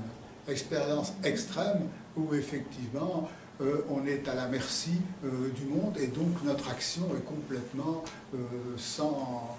On ne peut pas rien faire. Cette expérience extrême qui est après tout similaire à celle de Dostoïevski, qui effectivement, vous le savez, est arrêté. On fait parce qu'il participe à un mouvement, est arrêté, simulacre de peloton d'exécution, n'est-ce pas? C'est au dernier moment qu'on dit que c'était un simulacre, etc. De même, je ferai remarquer que dans Tolstoï, on a le même avec Pierre, au moment où il va être exécuté, il est le premier à être finalement sauvé. Et vous voyez cette expérience extrême qui, après tout, de l'absurdité qu'on est à la merci. Oui, Michel. Oui, enfin, moi je ferais plutôt un rapprochement avec, en littérature, le mouvement Dada, où faire de la littérature n'a plus de sens. Mais on fait quand même, dans le non-sens, une revue qui s'appelle Littérature en France, à Paris, la revue Littérature, qui n'a eu que 2 numéros, je crois, et qui est une déconstruction complète de la littérature, puisque dedans ne figurent que des collages, des choses qui sont à 100 lieues, évidemment, de la littérature. Oui, tandis que là, ta thèse, si j'ai bien compris, tu as bien compris qu'il s'agit effectivement là, finalement, d'essayer de surmonter cette situation, et là, il la surmonte par ce texte, qui est effectivement d'une rigueur logique, etc. Mais tu dis, il faut le lire en sachant qu'il n'a pas oublié cette expérience qui a été extrême, et que donc, il faut une double lecture, effectivement, du Tractatus. Ah, je ne me trompe pas. Hein. Oui, c'est donc, peut-être un peu ironique, pas le prendre toujours, n'est-ce pas, finalement, à la lettre. Oui, alors il nous dit de ne pas le prendre. Il le dit d'ailleurs, il le dit. Bon, vous savez, c'est le propos. C'est ça le début de dialogisation de l'écriture de Wittgenstein, voilà. Il le dit. Dans le Tractatus. Oui, dans sa propre manière, effectivement, de réagir à cette expérience de l'absurde, c'est plutôt par une forme de sublimation dans une philosophie abstraite. Et effectivement, dans la suite de son travail philosophique, c'est entre autres contre cette sublimation qu'il va lutter, en allant vers l'ordinaire et en proposant de revenir effectivement à une pensée de l'ordinaire et du langage. Une réconciliation, c'est vrai, avec effectivement le monde dans le langage ordinaire, mais effectivement sans revenir à une conception où il y aurait une essence, une réalité, etc. Bon, voilà. Moi, j'ai pensé à un autre auteur, en lisant ça, où on trouve un peu, c'est similaire, évidemment, à Primo Levi. Il y a quand même qui s'est suicidé. Nous savons qu'il n'a jamais su assumer, bien sûr, le fait d'avoir été à Auschwitz, d'avoir survécu. Finalement, pas le seul, d'avoir survécu, n'est-ce pas? Bon, il écrit quand même de bon, on sait bien, si c'est un homme, on sait, on décrit les situations extrêmes. une situation. Et en même temps, il écrit, en même temps, moi je ne sais pas, hein, il écrit La Trêve. La Trêve, qui est un récit très drôle. Bon, la Trêve raconte comment ça commence à Auschwitz, comment ils sont libérés, et ils sont pris en charge par les Russes pour être emmenés en Italie, mais ça va durer 1 an, il va y avoir, alors c'est une rocambolesque, vous voyez bien, les trains vont s'arrêter, vont être détournés, etc. Et il va se passer des situations quasi absurdes, très drôles. Par exemple, un match de foot qui est organisé avec les Italiens contre, je ne sais plus, des Russes ou des Hongrois. Comme ils ne se comprennent pas, le match de foot prend une dimension métaphysique, mais dit-il, nous jouons quand même, etc. Bon, il y a d'autres aussi, il y a plein de situations cocasses comme ça. On a l'impression qu'il veut surmonter, effectivement, on sent quand même l'absurde qu'il y a derrière, voyez bien, mais surmonter effectivement cela. Alors que bien sûr, si c'est un homme, c'est là, ce serait le Tractatus en quelque sorte, et vous voyez, voilà, je crois qu'il va être l'heure. J'espère qu'on vous a donné l'envie et le goût de lire au moins déjà Dostoïevski, enfin les notes de Dostoïevski, vous connaissez bien sûr, mais les notes d'un souterrain que je ne connaissais pas. C'est quand il m'a proposé le livre que j'ai lu les notes d'un souterrain, et j'ai appris d'ailleurs par hasard que les hommes de théâtre le connaissent bien. C'est pour eux, ça a été pour eux une grande référence. Bien, monsieur Auvray devait être là, mais il est malade. Bien, il s'est dû s'excuser, il est malade, je rentrais chez lui. Bien, parce que c'est Batkin et ce texte a été très souvent donné dans les écoles de théâtre, etc., a été joué, etc., parce que la dialogie, le théâtre est par définition dialogique. Hein. Les rôles, on joue un rôle, etc. Et donc, il connaissait. Quand je rencontrais le directeur de la maison du théâtre et que je lui montrais le programme, il m'a dit « Ah, Batkin !» Et puis, les notes d'un souterrain, même moi, quand je l'ai joué, etc., vous voyez bien, c'est une grande référence. Hein. Voilà. Alors, ceux qui souhaitent évidemment avoir plus connaissance de tout cela, nous proposons, c'est pas nous, hein, nous avons, vous savez, des librairies partenaires, à vrai dire à Amiens, nous sommes partenaires avec les 3 librairies indépendantes, hein. Bon, Martel, que vous connaissez tous, la Page d'encre, et puis la librairie du Labyrinthe. Alors à chaque fois, un libraire propose à la vente. Ici, vous avez le livre donc de Laïla Raïd, le souterrain. Vous voyez bien, Wittgenstein, Batkin et Dostoïevski. Ceux qui souhaitent se procurer, je vais vous demander, il est là. Voilà. C'est peut-être une réaction. Hein. Si vous souhaitez réagir, une dernière réaction, on ne vous met pas à la porte comme ça. Bien, mais nous devons libérer, ne pas qu'il y ait des personnes qui sont là. J'espère en tout cas qu'on a pu vous inciter à lire. Lire le Tractatus. Alors ce soir, rentrez chez vous. Si vous avez le Tractatus, et de commencer de le lire, comme une littérature de guerre, bon, ça va être bon pour s'endormir assez vite.